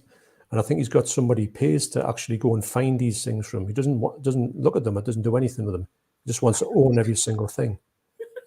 Now, it's a bit crazy, but some of the stuff he must have must be insane. Yeah, but he's got some stuff that's worth money there. Oh, I mean, I think it's cost him 40, 50, like hundreds of thousands to get this collection. But I think there's only 1 or 2 videos of this collection. To me, we'd have the best channel ever. Yeah, yeah. But if you've got no interest in it, he's probably not going to do it, is he? I mean, if he's probably you've got no interest got more money than sense. Sorry? He's probably got more money than sense if he's going to do that. Yeah. What about you, John? What got you into the collecting one film? I think that it was basically because it was funny because when I first started watching movies on TV, there was no way on earth you could ever own a film. There was just no way of doing it. And then there was things in comics where you would see they were selling things like projectors where you could actually project the movie. And always like the thought of I had a little room. It was like a box room in my mum and dad's house that I had this vision of making this the projector room. I had no way of getting this. I mean, I think it was 50 quid, which would have been a king's ransom back in the 70s. So I had this like pipe dream that I would be going and projecting this thing on the wall in this little bedroom thing. And I used to think about that much that when I was able to actually do it with VHS, I just went straight out and started going crazy just to say I can actually have this film in my hand and watch it whenever I like. So I think that's what started me off, that whole fantasy thing of just actually owning a film and having it because you could only watch them at the cinema, and then when they vanished from the cinema, you couldn't see them again till they come on the telly, if you were lucky, about 4 or 5 years later, and then they were on once. Couldn't tape them, couldn't do anything. So it's mad to think, isn't it? That's what, and I think it's that I still get the fact of, when I get a movie and I think, I've got that movie, and you think, even though I might never want to watch it exactly at that point, I know I've got it, and I can sort of stop thinking about it if it's one I'm really seriously after. Yeah, it's crazy the way you just couldn't own films back then. Now they're on streaming and everything. No, honestly, it just wasn't possible. Literally impossible. Mad. Mark says, did anyone watch the first episode of Mystery Incorporated on YouTube? Very interested to see your views. I haven't, Mark. Sorry, mate. I haven't heard of it. YouTube have got their own channel, haven't they? Where they put all TV shows and stuff. That's where Cobra Kai started, I believe. Really? I always forget. No, I don't know anything about it. To be honest, I do like checking things out. I've got Netflix and stuff like that, but I don't really watch that much. I will be watching. Will you be watching Obi-Wan? I don't know yet. I will. Don't know if I'll be watching it straight away. I've just watched The New Hope the other month. Yeah. Just try and rewatch the Star Wars and stuff. And I want to try and watch Empire Strikes Back and stuff before I get into it again. I want to give them all a rewatch because it's been a while. So I feel like I might be a bit lost if I go straight into it. Well, I mean, I'm at work tomorrow, obviously, but it's on tomorrow, isn't it? Starts two episodes. Yeah, I think because we've watched Mandalorian and Boba Fett, and we really enjoyed it. So I think we're quite looking forward to getting a regular TV series of. I've really enjoyed them, actually. I think I've enjoyed them more than the recent films, the TV series. Maybe if they just stick to TV series, it might be better now. To be honest, I did watch The Mandalorian. I absolutely love it. But I think this Obi-Wan, doesn't it tie into the films, the timeline and stuff? So I don't know if I need to rewatch them. Yeah, I think I'm good enough to know where it's going to be and what I'm going to be looking for. The main thing I want to watch it for is for Darth Maul. I just want to see more Darth Maul. Yeah. The best thing about episode 1, wasn't he? Aye. I think he's one of the best characters in the whole franchise. I think there's Darth Vader, then there's Darth Maul. Yeah. I mean, to be honest, they have existed and they could exist in the same timeline. They could actually be on the screen together, couldn't they? If you think about it. I think so, yeah. Yeah. I mean, That's what I'm gonna have to like give it another go because it's been like 7 years since I watched them. But we watched them recently, but we got them up to the last two, and we're just zoned out. But we're gonna have to watch the last two. But they're not on my list because I want to do a ranking of them. I've got an interesting ranking. I've put them on my phone. I know where I am at the minute, and you'd be surprised at where I've put some of the movies. I'm surprised where I put some of the movies. I need to get the last two watched so I can put them firmly in the ranking and see where they would be. I know where they're going to be in my head at the moment, but I haven't watched the last one, the Skywalker thing. I haven't watched that since the cinema. Actually, I was quite nonplussed with it. Like, I enjoyed the latest trilogy. To be honest, I know the some might be unpopular, but Episode 7 is my favorite. But I don't know if it's just because I came to the movies late and that was more modernized for me. Yeah. I like that one, actually. I think that's the best of the last three. Yeah. The newest three, shall I say. Yeah. DVD and Film Book says, I have no idea why spammer bots even exist and how YouTube can let them happen. Yes, I think I've read them. Sorry, I think I've went back a bit on the things. So,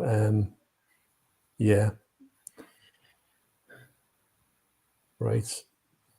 Tell you what. Am I right? I'm just making sure I'm... Yes,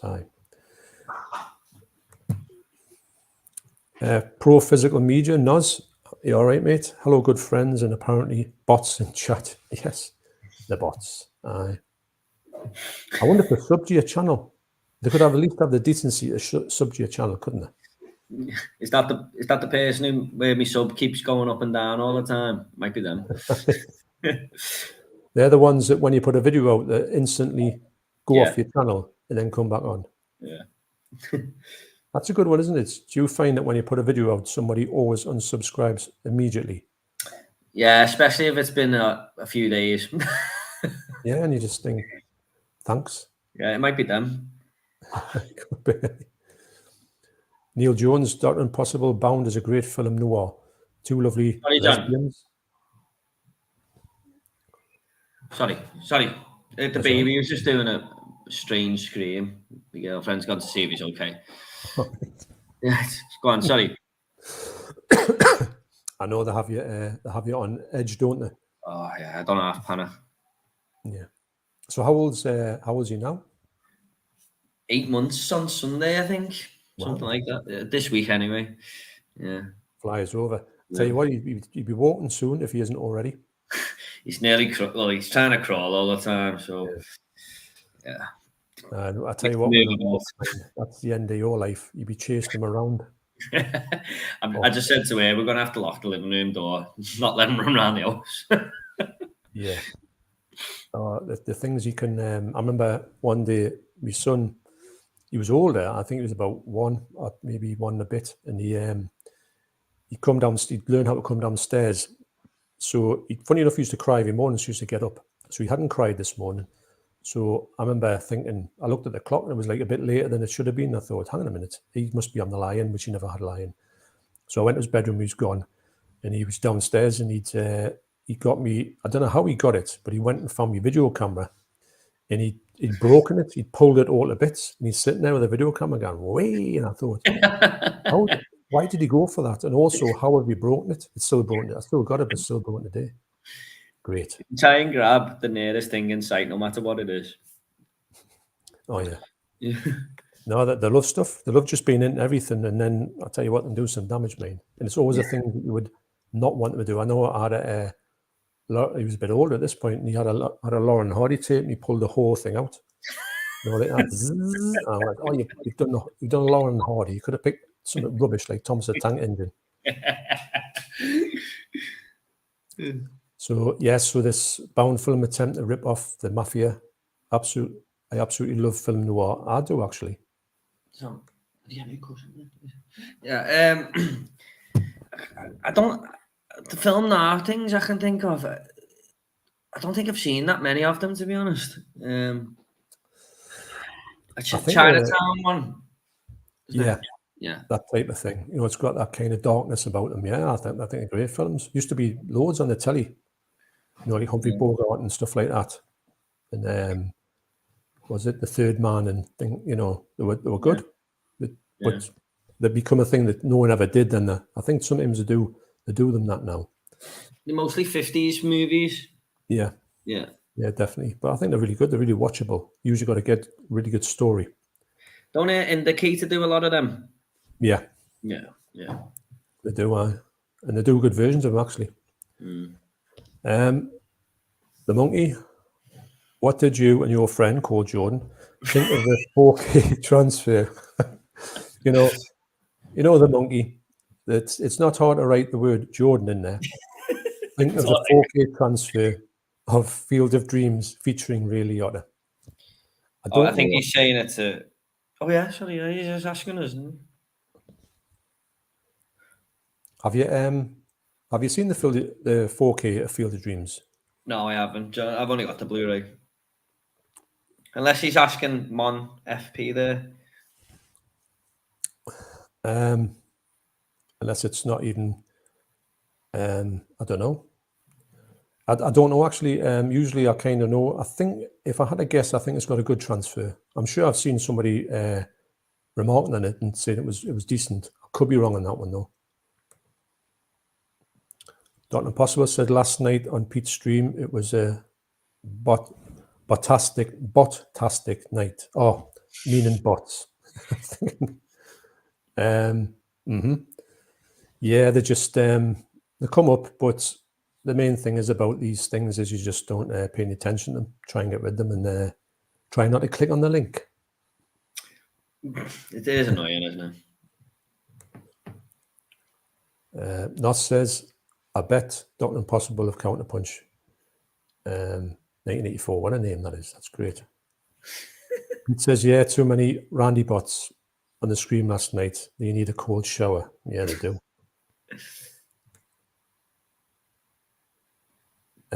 Dave says, did you see the trailer for Idris Elba's The Beast? I'm glad they're making more creature features. Didn't know about that one. No, I will watch it though. I haven't seen anyone even say anything about it. No. If it's something that is a bit like a sort of I'm going to say, I'm trying to think what that would be like. What they're called, Dr. Jekyll, Mr. Hyde, that type of thing. That'd be all right actually. Yeah, I'm definitely up for more creature features though, Dave. Yeah, great genre. Yeah, don't get that many now, do you? Not really, no. I know they're meant to be. I wouldn't say it's a creature feature, but I think Ryan Gosling's been doing the Wolfman, isn't he? He's going to be the Wolfman, and the guy who made Invisible Man's directing it. Not really a creature feature though; it's a werewolf movie. But so I know you really rate the original Werewolf. Yeah. I just it just had everything a werewolf movie should have, shouldn't it? Like constantly filming the full moon, and you just hear the werewolf noises in the back, and it's a very simple story. It's brilliant. I've got it on 4K actually. The Wolfman. Yeah, it's pretty nice. It's grainy, but I think it's the grainiest out of the four of them. But it's not going to put you off it. But it's when it's sharp, it's really sharp. You got the Universal 4K box, didn't you? Yeah. Yeah, I remember you showing it off. I got it quite cheap. I think it was in a sale for about 40 quid. So if you never get it cheap, I recommend it. It's a lovely set. Although our one isn't the better one, I think the American one has got a better look to it. The packaging, shall I say? Yeah. I've got it on. I've got the set on Blu-ray, like. Yes, yeah, it's a good set. That is it. The big box with them all in. Yeah, I got it for like 15 quid about 6 years ago or something. I was like, that's a bargain. No, it's good, isn't it? You get a lot of stuff. It's one of them ones where you think would sell out immediately, but you can still get it. Yeah. So Dr. Possible says, Neil, I couldn't agree more. Have you got any of those noise on the beautiful Indicator box sets? I don't know. That means the noise or news maybe, but then the Indicator box sets, the big huge ones, they go in and out of print immediately, and they're lovely, but they're expensive. You've got to really pounce on them quick.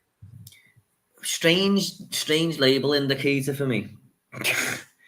They've got some really old titles, and then they've got like John Carpenter's vampires in there. Well, when it first started off, they were like pure horror. It was like Christine come out, and there was another one. I thought, and 10 Wellington Place, and I thought that's going to be brilliant. Yeah. And then just started to venture off into these like weird stuff, like I'm saying weird stuff, like mainstream stuff, and I kind of fell out of it. Although they've had some great stuff out.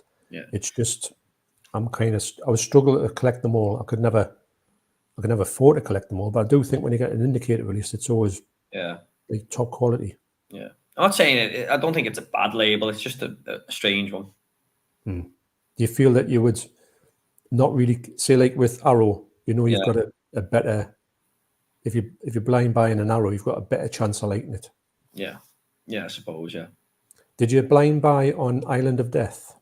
Yeah. Well, I used to look up the video nasties when I was about 15 or 16. And I knew it was on there, so I thought, you know what, I just gotta give this a go because I've always been intrigued about films that are like, banned and stuff. Like, what was so bad about it? So I had heard of it. Yeah. So have you went and rewatched that yet? Are you? No, John, I haven't. But I don't know if you watched my latest Arrow collection. I did mention. I'm gonna watch that one. I've been meaning to watch that one. Yeah, I did mention you in it saying, John, I will watch this again. So I will get round to it. If I watch it again, I'll review it on my channel. It's. I just think it's so crazy. I don't think I've never seen another movie like it, if I'm honest. Nas says, regards to Feels a Dream, I rather enjoy it as a feel-good film. Yeah, I kind of get that. It is a feel-good film, but it's got a very strange tone going for it. I wouldn't say it's your typical feel-good film, but it is a feel-good film. It's not really like your typical film, is it? No. It doesn't go anywhere near the way we thought it would have went. Yeah. So Dale says, what happens if you click the link asking for a friend? Well, Dale, you're welcome to try it, but you might not have a computer left after you do. You might not come back. That might be the end of your PC. PC, I wonder if anybody ever uses a PC these days. Seems to be very much a thing of the past, isn't it? Yeah. I can't even remember the last time I seen a PC, to be honest. No, I had one. I went to a laptop, which I'm using now, but I don't think I'd ever go back to a PC. They're just too big. Yeah. Plus, to be honest, the phone I've got can probably do more than all my PCs put together. Yeah, the phones are amazing, aren't they? Like, it's mad what you can do on them. Nearly every video I make's on my phone. Yeah. I know I shoot any obviously video that I shoot is always on a phone. Yeah. I've done my TV videos coming out tomorrow, and that's all filmed on my phone. It took a bit of putting together because I was wanted to go a certain way, and the unboxing went. It started off good, and I was going to do more of the unboxing, but we realised that the legs just didn't want to know for the table. That's why we had to sort of change it, and it's cobbled together. It's there. You can see it and find out what I think of it and unboxing it to a certain extent. But it's not really the one I wanted to make, but I've made it now and it's done, so everyone can find out what it is. Actually, I bumped into two lads from a band who I follow. Seen that today, yeah. Yeah, and that was great to see them in HMV and the preamps. And we're talking about that they have got that TV, because we're talking about TVs in general. So I said, I've got that certain TV, and they says, we've got it. And I said, the feet, and he said, no, the feet are just ridiculous. So it's a thing. The quality is good, though, I imagine. Oh, the quality is amazing. Get the thing. It's a short story. Get the telly, but know that you've got to put another stand on it. You cannot go with them feet unless you've got a bench which is like a mile long. Wow.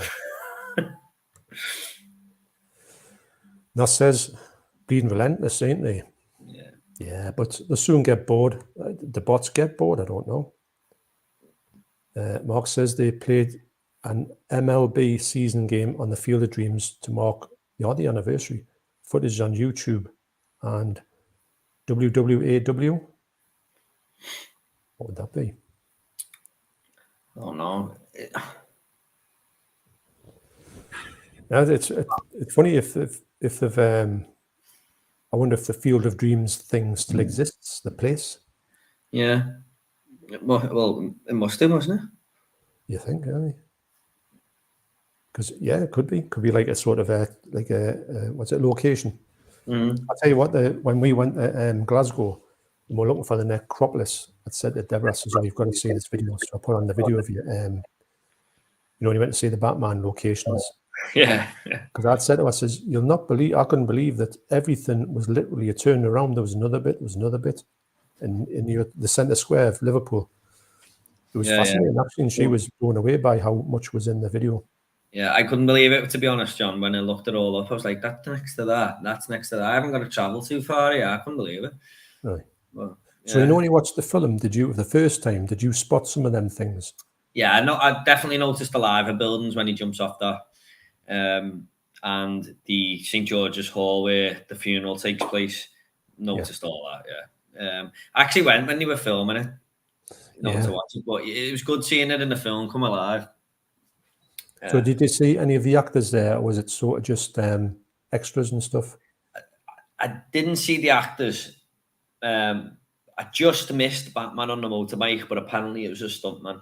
Right. So, but I seen like videos and stuff of the actors coming out, but I was in work at the time. Right, but I did go and see all the sets and stuff. No, it's a brilliant video. Really is. I did. When they were filming, do you know when they were filming the Halloween part in the movie? I was there when they were filming that, but you couldn't really see it. It was kind of in the distance. It was by that big, that big statue I was filming at the start of the video. You couldn't really see it because it was all cordoned off. But I remember them bringing the rain thing over and stuff. It's crazy that how they can do that. Like make it rain with just like a thing. Yeah. I think he said it was £10,000 to hire for a few hours or something like that. That was a good video. Really enjoyed it. Cheers, mate. You'll have to do more. Yeah. I want to go and see the Texas Chainsaw Massacre house one day. So if we ever go there, I'll definitely film that. Because it's still there, isn't it? Yeah, it's not in the exact location. It's been moved, but the house is still kind of intact. If you get me. Yeah. And you can go in and it's like a cafe now, and I've got like pictures of it around the movie and stuff. So, no, I've seen a video of it, and it looks really good, actually. Yeah. Dr. Possible said it seems the more popular you become on a stream, the sexy bots you get. It's probably the CIA. Could be, These days, you never know, do you? See if we've got any illegal DVDs. Yeah. Are you Al Reap, Bonnie lads? Yeah, certainly am, Tony. Hey, Tony. Dave says, a movie worm wedding. Congratulations, mate. Thank you, Dave. Are you gonna film it for your channel, or is that a step too far? I'll probably just put a picture on the end of a vlog or something. Or you could just say to the priest, just say, can you hold that? Because I'm on a live stream at the minute on YouTube. So can you record this while I talk in a live stream? Yeah.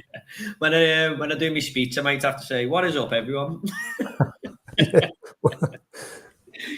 Imagine if you did that by, because sometimes you get in this, it's a thing, don't you? It's like routine. Routine, you're right. Aye.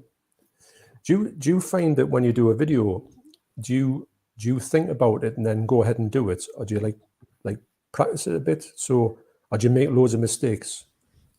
Yeah, when I done my Top Gun Maverick 2 before, I write it all out. I wrote it all out last night. It took me about an hour.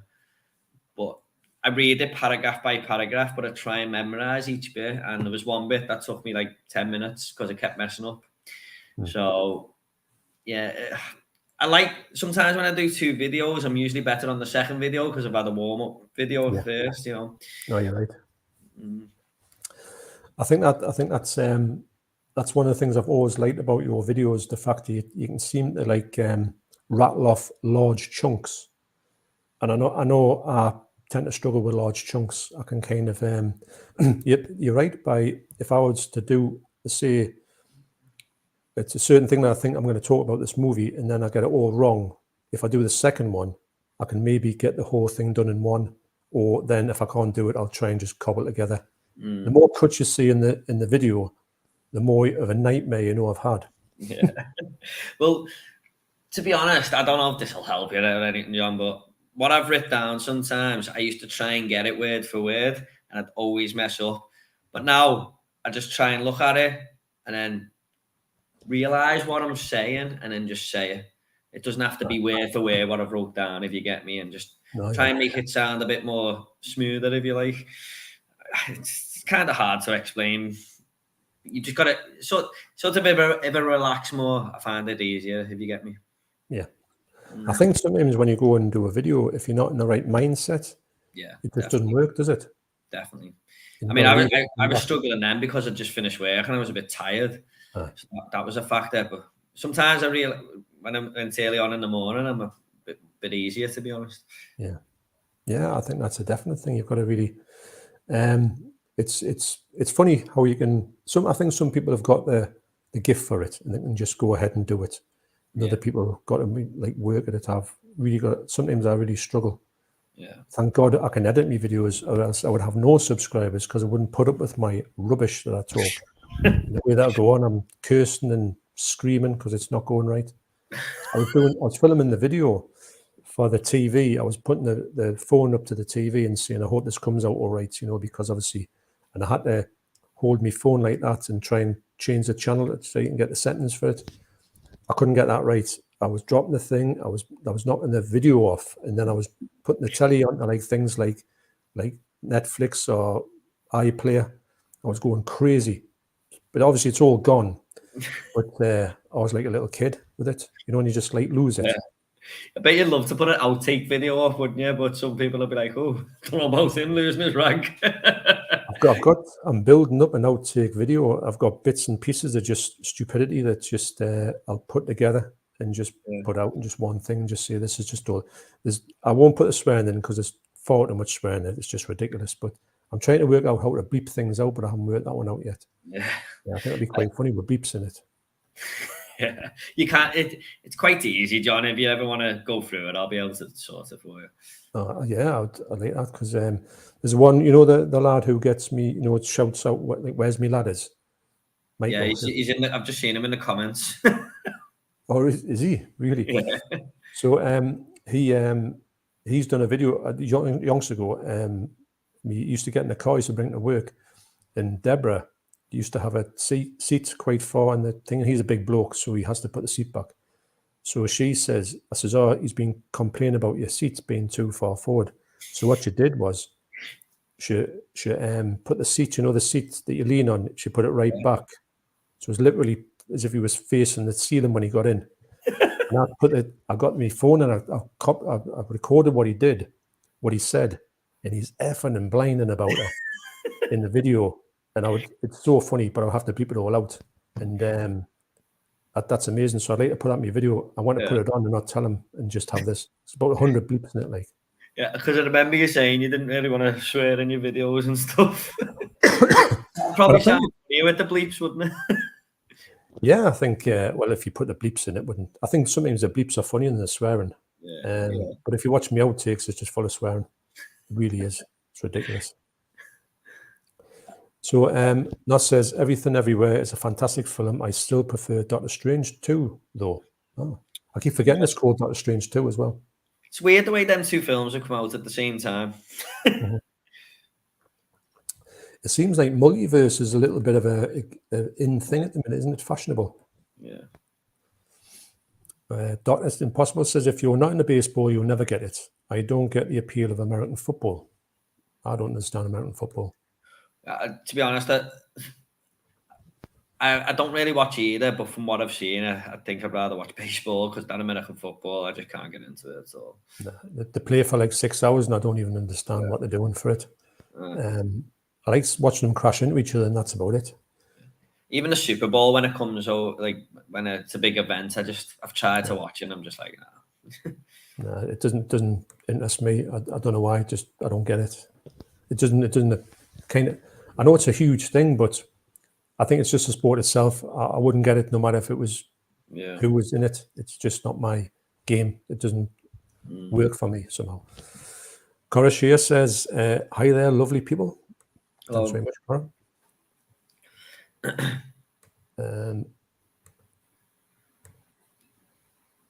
Tony says, the bots are active tonight, aren't they? Certainly are. Yeah, indeed, Tony. Says nice. Carl says, sorry guys, I've got to go now. We'll watch the rest tomorrow and catch up. Have a good stream. Cheers, no Carl. Problem, Carl. Night, Carl. Night, guys. Carl's a great lad. Yeah, he is. Yeah. No, he's such a nice bloke, actually. Really is. So happy for him when he hit 1,000 the other day. Oh, I know. Yeah. No, I remember he done a video for my 400 subscriber competition. He went, I'm never going to get to 400. And I'm like, well, you're at 1,000 now. So just shows you, doesn't it? We were all thinking that at the start. Well, that's the thing, isn't it? And getting back to James, it just shows you that if you stick into it, 1,000 is very doable. You know, it's not going to be one thing that nobody could ever get to. I think it's something that can, you know, happen. Just like I say, just put your head down, get on with it, and before you know it, you know. You can't get too down as well if a video doesn't do well. I done my top 20 1990s movies the other day, and I thought, like, everyone will love this because the 90s is a great decade. I put so much effort into it, put loads of clips in there. Yeah. You know, actual scenes from the film where the characters are talking, breaking it up. I was so proud of it, and I think it's got like 200 and something views. I know. Well, at least 200 and something people watched it. That's all that counts. That's it. And sometimes, you know, there might be a movie, it might be a one that didn't do too well when it first came out, but maybe a month or two later, it kind of picks up speed for some reason. Yeah, that's happened before. Yeah. So, yeah, it's a thing you don't fixate too much on your figures because you can drive yourself a bit insane, can't you? I done my horror movie collection. It was on 500 views after about 2 months or something. It's on 6,000 or something now. So it does pick up. And that was only less than a year ago. So yeah. No, it's crazy, isn't it, when you say 6,000, you know. I remember when I went to see Blondie, and that the capacity in there was 15,000. And I've never seen that many people in my life because you're quite close to each other. And for 15,000, then you think, I mean, I haven't had a video that's made 15,000 views, but you can say like sometimes in a month, you can get 15,000 views in the month. Yeah. And you think that many people have looked at, you know, that when you get a feeling for how much that is actually it blows your mind, actually. Yeah.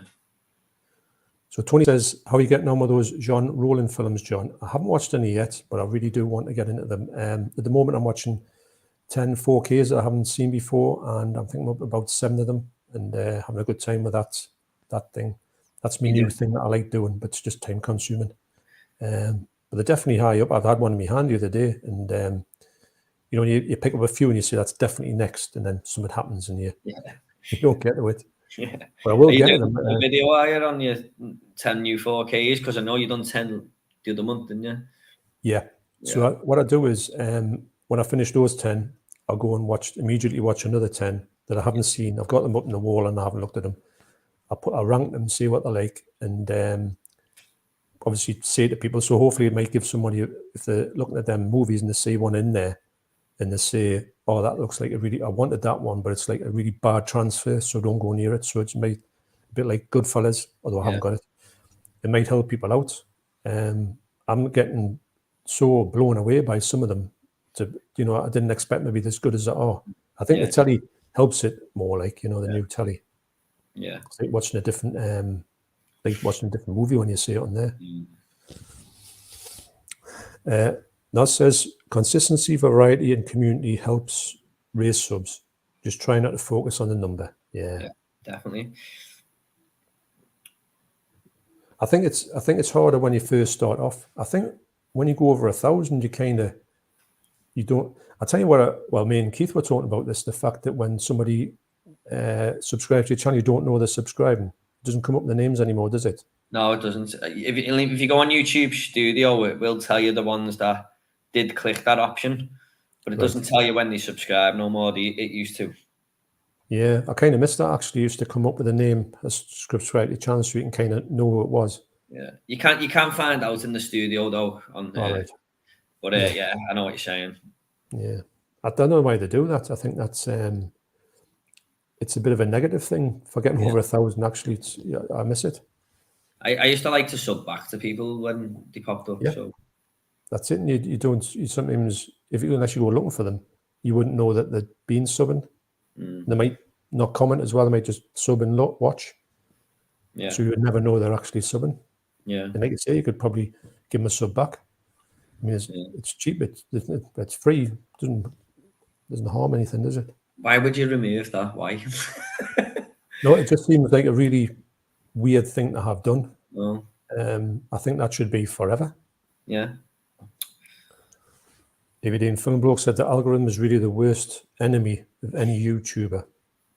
I kind of agree, because when I first was on this, I wasn't putting anything of myself on. I was just putting clips of music videos on.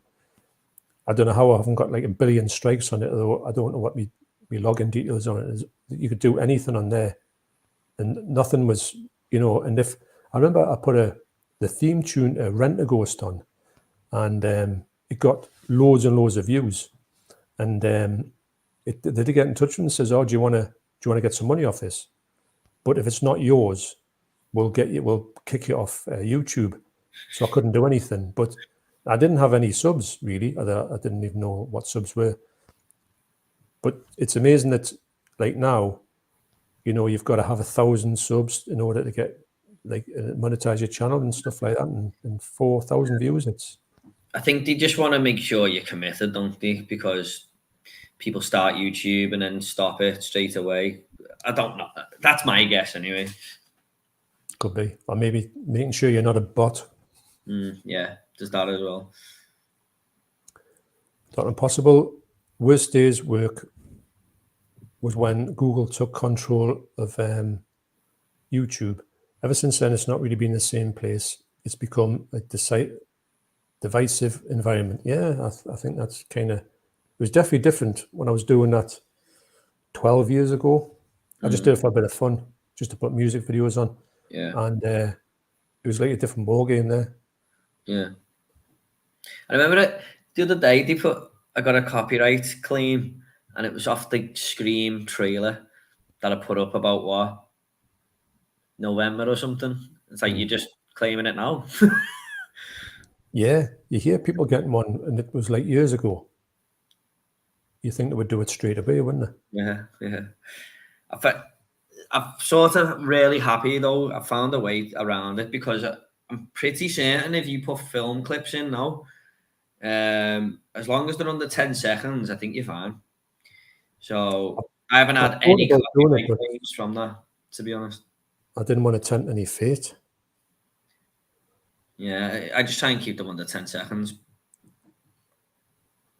I like your editing, actually. I think your editing's really good. I'm trying my best to get better with it. I think some of your funny things, the way you start some videos off and some of your looks in the camera, I think they're really good, actually. I think they're very entertaining. Sometimes you'll have one where you'll say, you put a review on of a certain movie, and you'll not even say anything at the start of it, and you've got a face, and you think, which way are you going to go with this one? Are you going to smile? Are you going to start crying? Yeah, I think I've done that on the Batman one. I think I couldn't think of an intro, and I was that happy with the film. I think I just sort of laughed. That was my intro. Yeah, I remember that one. No, it's good stuff. I think it's important to just have a bit of fun with it and not take it too seriously. Actually, definitely. It is fun at the end of the day, isn't it? It's not like something you're going to say, "Oh, I've got to be ultra serious in it." No. Maybe if you're doing it for a job at one day, but you've still got to have fun with it, haven't you? Mm-hmm. Maybe you'd be a bit more professional and stuff, but you got to have fun with it. People are coming to your channel for entertainment at the end of the day, aren't they? Unless you're someone who teaches people facts and stuff, and you're a documentary maker. People are coming to our channels basically to be entertained, aren't they? Yeah, that's it. And it's I don't think it's there's that much serious stuff on there if you want to look. I mean, I don't think this is like a serious thing, is it? This type of stuff that we're talking about. No, you talk about all sorts of stuff. If you're talking it's like the worst ever video nasty you've seen or the greatest comedy you've ever seen, you're not going to be, doing it like a sort of professor, are you? No, not at all. Picking it apart and stuff. Exactly. So Pete says, what's your favourite PS5 game, Jordan?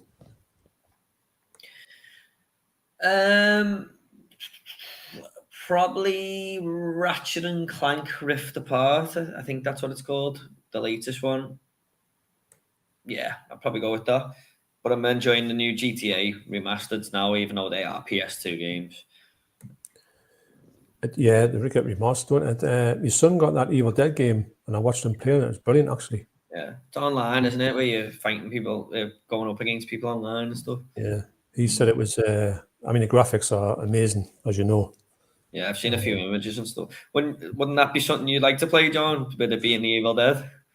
I would, but it would be in his room, and he'd had all his things set on his settings and all that, and I wouldn't know how to turn his telly on. I'd probably make a balls out of it, and he'd be saying, "What you done to me telly?" he's like a mountain anyway, so he'd probably snap my neck if I broke his stuff. So, I was telling him off about wrecking me video camera back in the day. He's going to get me back if I touch his telly. So, it's not wasting time.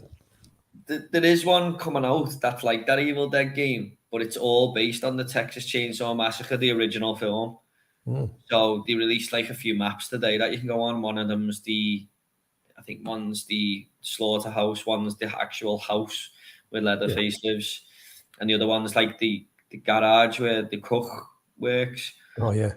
So it's all done in the same style of that film, and I'm not really a big online gamer, but me and my cousin are just like really can't wait for this game because we both love the film, so we can play each other online and stuff. That sounds all right, actually. I've never seen a game about Texas Chainsaw. Yeah. Mark says, what your guys' views on the new Elvis biopic? I think it looks really good, to be honest. I've seen the trailer a couple of times now. Yeah. Music biopics aren't ones that I really get excited for, but every time I watch them, I enjoy them, like Walk the Line and Bohemian Rhapsody and stuff. So, yeah. Will you like it, John? Tom Hanks is in this one. Well, actually, I've put me Tom Hanks demons to rest. I quite enjoy his stuff now. I haven't watched too much of it, but the more recent one, I won't be put off him film anymore. I do think that actually I was thinking about this today. I was watching a clip of there was a deep fake clip of Ip Man 4 when they had the Bruce Lee character, but they actually done a deep fake of his face on the character's face, and it looked as if it was Bruce Lee. There's deep fakes. Yeah. And I thought to myself, if they'd done a deep fake of Elvis, now there's this bloke does one on Instagram, and you would think it was Elvis. It's amazing. So I thought, the bloke, he'd probably be good, but if they'd done a deep fake of Elvis on that film, I think it would have looked amazing. Be interesting. I don't know how to do that. It looks so real. Yeah. I must admit, I can't really, apart from where they've just, like Arnold Schwarzenegger and Terminator to Salvation and stuff, where they've just come in little moments. I can't really recall seeing many deep fakes, to be honest. If you look at them and you see a good deep fake, it really looks like the person. I don't know how they do it or who does it, but I would love to see a deep fake film of some, all action stars that are not here anymore. To be honest, it's not going to be far off, is it? They're going to go with that at some point, aren't they? You feel? Yeah, I think so. I really do. James here, Jim Jam. Hey, lads. I'm still working. Thought I'd say hi. All right, James. Thanks for your movie recommendations in the Big Paulie group, James, because I picked up Last Night in Soho on 4K for a good price and Under Siege. So thanks for that. Have you seen Last Night in Soho? Yeah. I went to cinema. I loved it. What do you think? I absolutely loved it. Yeah. But I think I got it in my top 10 last year. So I remember you talking about it, John. Did you not really take to it as much? I didn't, but I'm going to go back to it, and I have heard, I think Keith put a video on saying that the 4K of Last Night So is just someone else meant to be stunning. Yeah. So I think I might go for that. Yeah. I've got a Blu-ray case I can put over the top of me 4K case, which doesn't have a slip on it. Weirdly enough. I didn't get a slip at mine. I mean, well, I don't understand that. I really don't. The brand new movie, especially if the Blu-ray's got a slip on. Nuts, man. I must admit, I'm not that bothered about slips because I'll drive myself insane trying to get slips for everything. But it is strange the way they haven't put it on that and they've put it on the Blu-ray. I think they do it with Spider-Man as well. I think they put a slip on the Blu-ray. Spider-Man probably has got a slip on the Blu-ray. There's loads of them coming out now. It's getting to be like all the time. It never used to be. It used to be one off, but it's all the time. It's getting a bit stupid. When you buy a 4K for 25 quid, you expect to have the slip, don't you? Well, you do, because I mean you're paying that a bit extra money, and if they've got the whole of the other ones, Spider-Man ones with slips on it, and they don't put the last one, the best one, the biggest one of the biggest films in the recent times, and it's like a cheap version. Yeah, like I must admit, like I'm saying, it doesn't bother me, but that one did, because all my Spider-Mans on the shelf have got slips, except that one. Well, I haven't picked it up yet, but when I pick it up, it's not going to have it. So I know. Yeah, and the other one that does me head in a little bit as well. I've got Bad Boys 1 and 2 with slips, and the third one hasn't. Yeah, it does, because I've got 90% of me 4Ks have got slips on, and I do know you can get a American version, a French version with a slip on the Spider-Man, so lovely slips as well. So why not? My friend, movie book James, he's actually made his own slip, and he told me how to do it, or he got it off someone, like a homemade version, whatever. And it looks spot on, to be honest. Yeah, I think I've seen one of them. You shouldn't have to do it, but it's nice that you can have a bit of an option, so you can get your collection looking a little bit the same, and it's not got that. I know probably if anyone walked in your room that doesn't know about movies, probably would just go, "What are you looking at?" Yeah. But it does get on your nerves, doesn't it? You can see it when you walk in the room. James says, "Have any of you seen the BFI release radio on 1979 road film?" I haven't heard of that one. Have you heard of that one? No. I haven't, James. Sorry, mate. He likes his BFI. He likes his British stuff. I'm guessing it's a British movie. Dr. Possible, don't mind Ridley Scott's Someone to Watch Over Me from 1987. Great love affair Scott had with the Chrysler Building in New York, which takes center stage in the film. I do remember the title of that. Can you remember that film at all, Jordan? I haven't seen it, John, to be honest. DVD and film blog, Dr. Possible, Counterpunch, couldn't agree more in regards to YouTube, yes. James, what's your most anticipated film of the year? Well, mine was the Batman and Texas Chainsaw Massacre, so they've come and gone now. I'd probably say Terrifier 2, to be honest. I still haven't seen Terrifier, It's a good slasher, John. This is it's like an indie film, but I just love the character of Art the Clown, and I can't wait to see more of him. No, he's a great character, and I've never seen anything of him. But so we haven't got a release over here, have we? No, there's one of that, that Italian, was it museum or something? They do like these amazing editions. Have you seen them? Yeah. I think they've got one because Tony from Hot and Tudge picked it up ages ago, but we haven't got a release now. It is on DVD though, I think. I know I've seen Tony picking it up because I thought, oh, I'll get that, but then you forget about it and you think I'll have to go back to that. But I would definitely like to pick it up, like a legit copy. I just don't know how we haven't got it at all. I know it's annoying. Maybe when the second comes out, they might do it, but I watched it on Now TV a while ago. No, definitely trying to see that. I think my most anticipated film of the year is probably at the moment is Evil Dead Rises. Is that the one that's coming out there? Yeah. In the apartment block. Yeah, should be good, that one, I think. Maybe like The Raid with Evil Dead. I love The Raid.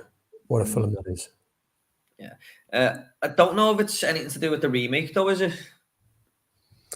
I don't know how it fits into I don't know if it fits in at all with the other ones, because I knew they were going to do something to tie in with the remake, but they don't seem to have done that. I don't know. Right. I've got. I am looking forward to that. It's not in the house for once. Yeah. Good, interesting take. James says, John, when you're coming down to Dudley, I've been to Birmingham a few times actually. I went to see the Misfits there a couple of times. So I've got knowledge of Birmingham. I think Dudley's right next to it. Is Birmingham next to you at all, Jordan? It's a couple of hours drive, to be honest. But me and the lads were talking about the Blue Tube meetup in our group, and I really would love everyone to do that again, because I'd definitely try and make it this time if they went to Birmingham again. Yeah, because it was Birmingham, wasn't it? Yeah. That's right. Because they met Jules as well. So anybody know I know the last thing I heard about Jules was she was still on life support, but that was a couple of weeks ago or so. Have you got any updates on her at all? I haven't, John. I've seen people asking about it, and that was the last I heard. It was about 4 days ago, and it was just the same. Yeah. So, yeah, I've been on a live stream with her. She's a really nice woman. Oh, I know, and it's just no one deserves anything like that to happen. But she just and I just thought of all the people who could, what she's lost in that is just horrendous. Couldn't imagine being in that situation. I just hope everything, however long it takes, it just works out for her. Yeah, me too. So I don't know, James, but it's not out of the question, I think. And I do know that me and Deborah are definitely going to go down to Liverpool sometime. We definitely are, because we're going to go there before the pandemic. So if we're ever hanging around, we might bump into you, Jordan. That'd be nice. If you want me to come and meet up with you, mate, I 100% will. It's up to you. It's your weekend, though. So no, I'd if you could, I'd say I'll be in that certain part at the certain time thing. I don't even know anything about Liverpool, never been there, but we definitely want to go there. Yeah. It's one of the destinations that we've picked out of. We've got to go there sometime. City centre is only a 10-minute drive for me, so. All right. So yeah, we'll try and do it. Yeah. Dr. Possible says YouTube, when it started, was such a great community with great content and more freedom. Yes, definitely. Now it's become a super commercial monster under Google. It has changed a bit. Yeah, I've got YouTube Premium, but before I had it, I noticed like there was adverts on videos, but some of them are just every 2 minutes, and like I know it's sometimes up to the viewer. I try and just put them at the start and the end, but even like YouTubers now are getting paid to do adverts at the start of the video to avoid all that, aren't they? Yeah.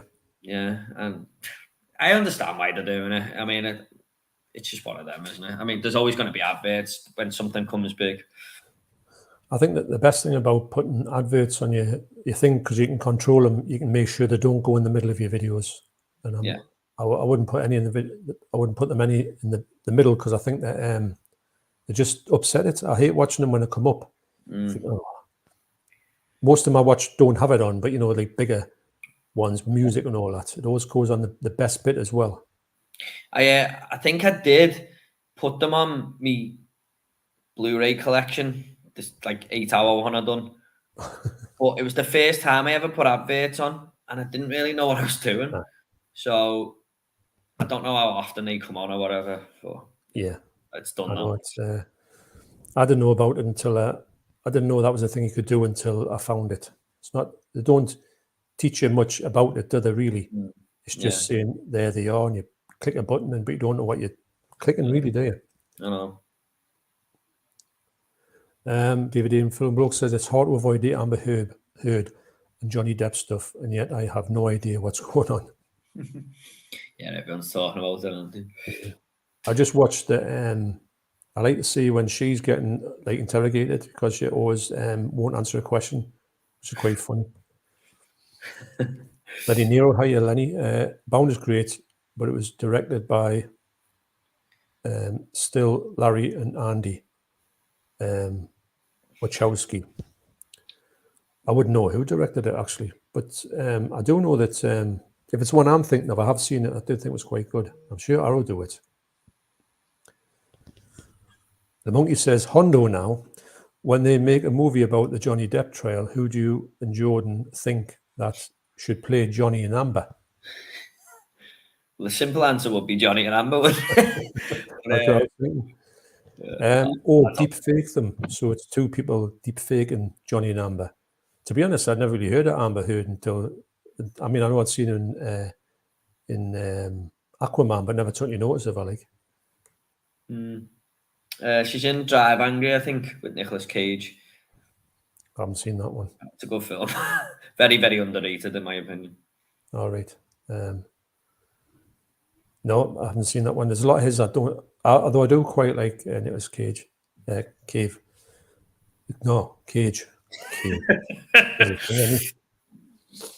Pete says favourite Lawrence Fishburne film? Probably The Matrix, to be honest. Yeah. I was just typing him in now to see what else he's done, but I'll tell you, I thought he was great in what was it, Hannibal? Yeah. The series. Yeah. I watched the first season. Yeah. I think he's good in what he is. I'll tell you what, I couldn't believe he was in Apocalypse Now. Yeah. And he's such a young kid. I went, it took us a while to click. I goes, is that Lawrence Fishburne in that? Yeah. Is he the one who's dancing on the boat? Huh? At one point, yeah. He's only about 18 in it, isn't he, or something? He's like a beanpole, he's dead thin. Because he's a big bloke, isn't he? But I tell you, he's good in King of New York. He's good in that one. Boys in the Hood, he's in that. I don't like his character in that, though. No. He's always shouting at his kid, isn't he? Yeah, I was just looking what else he's in, but yeah, I'd say The Matrix, definitely. Oh, yeah, Nightmare on Elm Street Part 3 he's in. What's that, sorry? He's in a Nightmare on Elm Street Part 3 as well. Really? Yeah, he's like one of the doctors who works at the mental hospital. All right. I haven't seen that for a long time. I keep going, I've got my sets and I only got it to Part 2. And I liked it. It's just that I just need to find time to put them together. I've got that many franchises I want to watch. It's getting a bit crazy, actually. Yeah.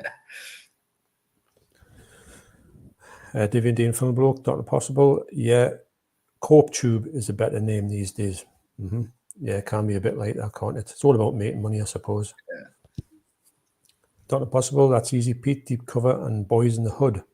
Love Deep Cut, yes, actually. That's not a bad I'm not seeing Deep Cover. I think does that come out with I think Criterion to put that out, I think. Oh, yeah. I know the cover now, yeah. Yeah, it's got quite a good cover, hasn't it? Yeah. Excuse the pun with cover, but yeah. The cover on cover is covered, yeah. Mark says Disney will destroy any old franchise a la Star Wars, run them into the ground for the money with no duty of care to the movies themselves. Yeah. They're a bit of a they do like making money, unfortunately. Then Nero says, after gathering all the good Van Damme movies recently in French digipacks by ESC, thought I'd do the same for about 10 good Seagull ones. Was surprised many are not available on Blu-ray. He's put that many out though, hasn't he? Yeah, I was searching for them myself the other day. That Hard to Kill is like £30 now. Really? But you can get it in a Steven Seagal set for a tenner with 5 other movies. To be honest, I don't think I would ever pay big money for a Steven Seagal movie. I just would. It would kill us to do that. Even though I do enjoy some of his movies. There's Paul actually. Evening, gents. Where's me ladders? I seen that comment about an hour and a half ago. I know. It's I dread to think how many comments are down below, because what I'm going to have to say is we're going to have to start wrapping up soon. I know there's going to be far too many comments here, and it's one of the things that is a bit of a problem with the streams. You've got to stay on a long time to get through all the comments, and unfortunately, like I say tonight, we haven't got the long time. It's and if I didn't put the stream out tonight, I don't think we would have got it out for quite a bit. So it was kind of we had to go with it. knowing full well would have to sort of call it a little bit of an early night. So apologies for that. That's my fault, mind, that I can't make it any other night. So yeah, it was a Friday or a Saturday, John. We probably could have gone longer, couldn't we? But yeah, it is what it is. Well, we'll do it again. We'll be doing it again, that's for sure. We'll just have to we'll have to tell work we cannot work after live stream. I'm sure they'll let well. I'll have to get you on my channel next time. Yeah, definitely. I mean, yeah, brilliant. Well, you see, the thing is, you start these streams, you could talk for 8 hours easily. I mean, this has flown over for me. I looked at there and I went, I can't believe it. I thought we're literally, I thought we've got a lot more time than we've got now. Yeah. So Paul says, just been watching a Blu-ray, then had to sort slugs out on my plants. Wow. Slug. I thought he said I had slugs in my pants. I was like, what? Even worse. So Radley Stark, hi guys, how are you doing? All right, Radley. I want to know, out of all you YouTubers, who has the best and most Blu-ray shelves? Points given for number of shelves, construction, and aesthetics. It's got to be you, John, Anna. You've got the most. Well, it's funny because, I mean, I don't know how Deborah agreed for me to put that second shelf up. It was unreal. So my bedroom is full on 2 walls, but when I look at it, I mean, you're Jordan, you've got some serious sort of shelvage, really, haven't you? When you think about it. Yeah, it's basically just Billy bookcases from IKEA, and I've got 3 in a row. They are nearly. It goes on 2 walls, though, doesn't it? Sorry. It goes on 2 walls. No, I've got all 3 of them on one wall, and then I've got another one there on the other wall, but that's for me video games. Okay. Yeah. I knew so I've got 4 altogether. But it's so how many films do you think you've got in your collection? I've actually got them all on my Letterboxd because every time I buy one, I just put them in this list to keep track of them. I think I'm on. I'll tell you right now. Take me 1 second. So my Blu-ray and 4K collection, 1,275. I think you've got like 2,000, haven't you? I think I've got around. I need to keep me counting them up. So I've got some in that I haven't put upstairs yet. Some DVDs in the garage. I can't get them actually because I've got a big board in front of it. I think I might have about 3,000 now. Might have 3,000. Wow. But I've got the space. I'm sure I can get 4,000 in that room before I need to do some serious groveling. You'll have more than that guy soon who's got every movie in the world. I would love to think. I think his videos from yonks ago, so I don't know if it's even updated or if he's even got this thing anymore. But I'd love to find it. If I do find it, I'll send a link to you. Yeah, just so we can sort of like say. So I would say personally, if I had to say who had the biggest and best, it would be Kermit's Ghost. Yeah. He's constructed all himself as well, hasn't he? All that lately. If I could have done something, that would have been, because that's like shells with a little bit of professional look about them. Mine's they're there, but they're not like constructed. They are constructed well because I don't want to fall down, but they're not the cheap and cheerful. Whereas his are kind of. Yeah, he's kind of built it to what the room is, hasn't he? He has. You're right. The whole room. I mean, I've seen the whole room thing, and it's just like, my God. Yeah. So Tony says, "What? Can't wait to moan about this Pistols biopic coming up. Are you going to watch the Pistols biopic with coming on Disney Plus? I think the end of the month." I didn't even know it was coming, John. I'm usually up to date as well, but I didn't even know. It's a movie about the Sex Pistols. Well, it's a TV series about the Sex Pistols. So it could be really bad or really bad. Could be really good or really bad. Do you know who's playing Johnny Rotten? I don't know who any of them are. I know the bloke, he looks a little bit like Johnny Rotten. The bloke who plays Malcolm McLaren has got his voice off to a T. In fact, you would think it was Malcolm McLaren speaking. But I don't know anything about him. The bloke who plays Sid Vicious doesn't really look like Sid Vicious. So it could be a travesty, if I'm honest. Radley says, Tony, I hope John Lydon is playing himself. Well, he won't, because he absolutely detests what's happened. So he's turned his back on the whole thing, and he's just whinging on about the whole lot. He Has he seen it? Has he? Oh, you mean what's happened in the past? Yeah, he's because he hasn't been involved in it. He doesn't want any part of it. He's banging on about it a bit too much, like. But that's them done. They'll never get back together now, if they ever had any way of doing it. Then he says, undoubtedly ground, Glimmer Man and Fire Down Below was released in Spain as bootlegs. They've just downloaded 1080p Amazon streams and recorded them on Blu-rays. Wow.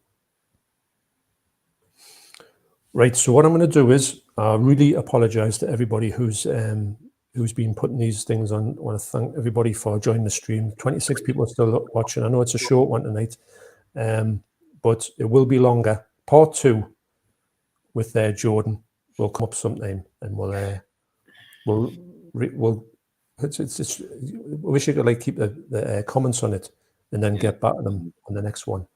You know, it'd be great. But I really enjoyed this, Jordan. I can't believe how quick this has went over, man. Oh, me too, mate. It's always a pleasure to chat to you, John. Yeah. I know, it's just fun, isn't it? Yeah, I know it's one of them ones where I go, surely it's not 10 o'clock. It's, I thought it was about 9 o'clock. That's man. But it flies by when you're doing that. And like I say, thanks everybody for watching, and also sorry about the comments, and I hope the bots didn't annoy you too much, because I tried to get rid of them all. That's taking a little bit of doing, mine, but never mind. Okay, so I'll see you next time, whenever that shall be. And thanks once again, Joan, for coming over. Cheers, mate. Really appreciate it. Right. So I've left a link down to Jordan's channel down below. So if you want to go and check his channel out and get across to his channel, you'll have a great time. One of the first channels I did subscribe to on here. I remember the first video I watched, were you going through your whole collection? Yeah. And I think you had about 5 or 6 parts on, and I think it was the one where I realized that you could do that. That was the first time I saw people doing that, and I thought, oh, that's good. Yeah. If anyone is interested, there is an updated one now. I've done it a couple of months ago, and I filmed it over a month. Yeah. And it's 8 hours and 20 minutes long. So if you love that, it's on there. Because how long did that take to put up? I think it took a long time to put on the. It messed up on 67% as well, so I had to start it again, and it was my God. 19 hours. Hey.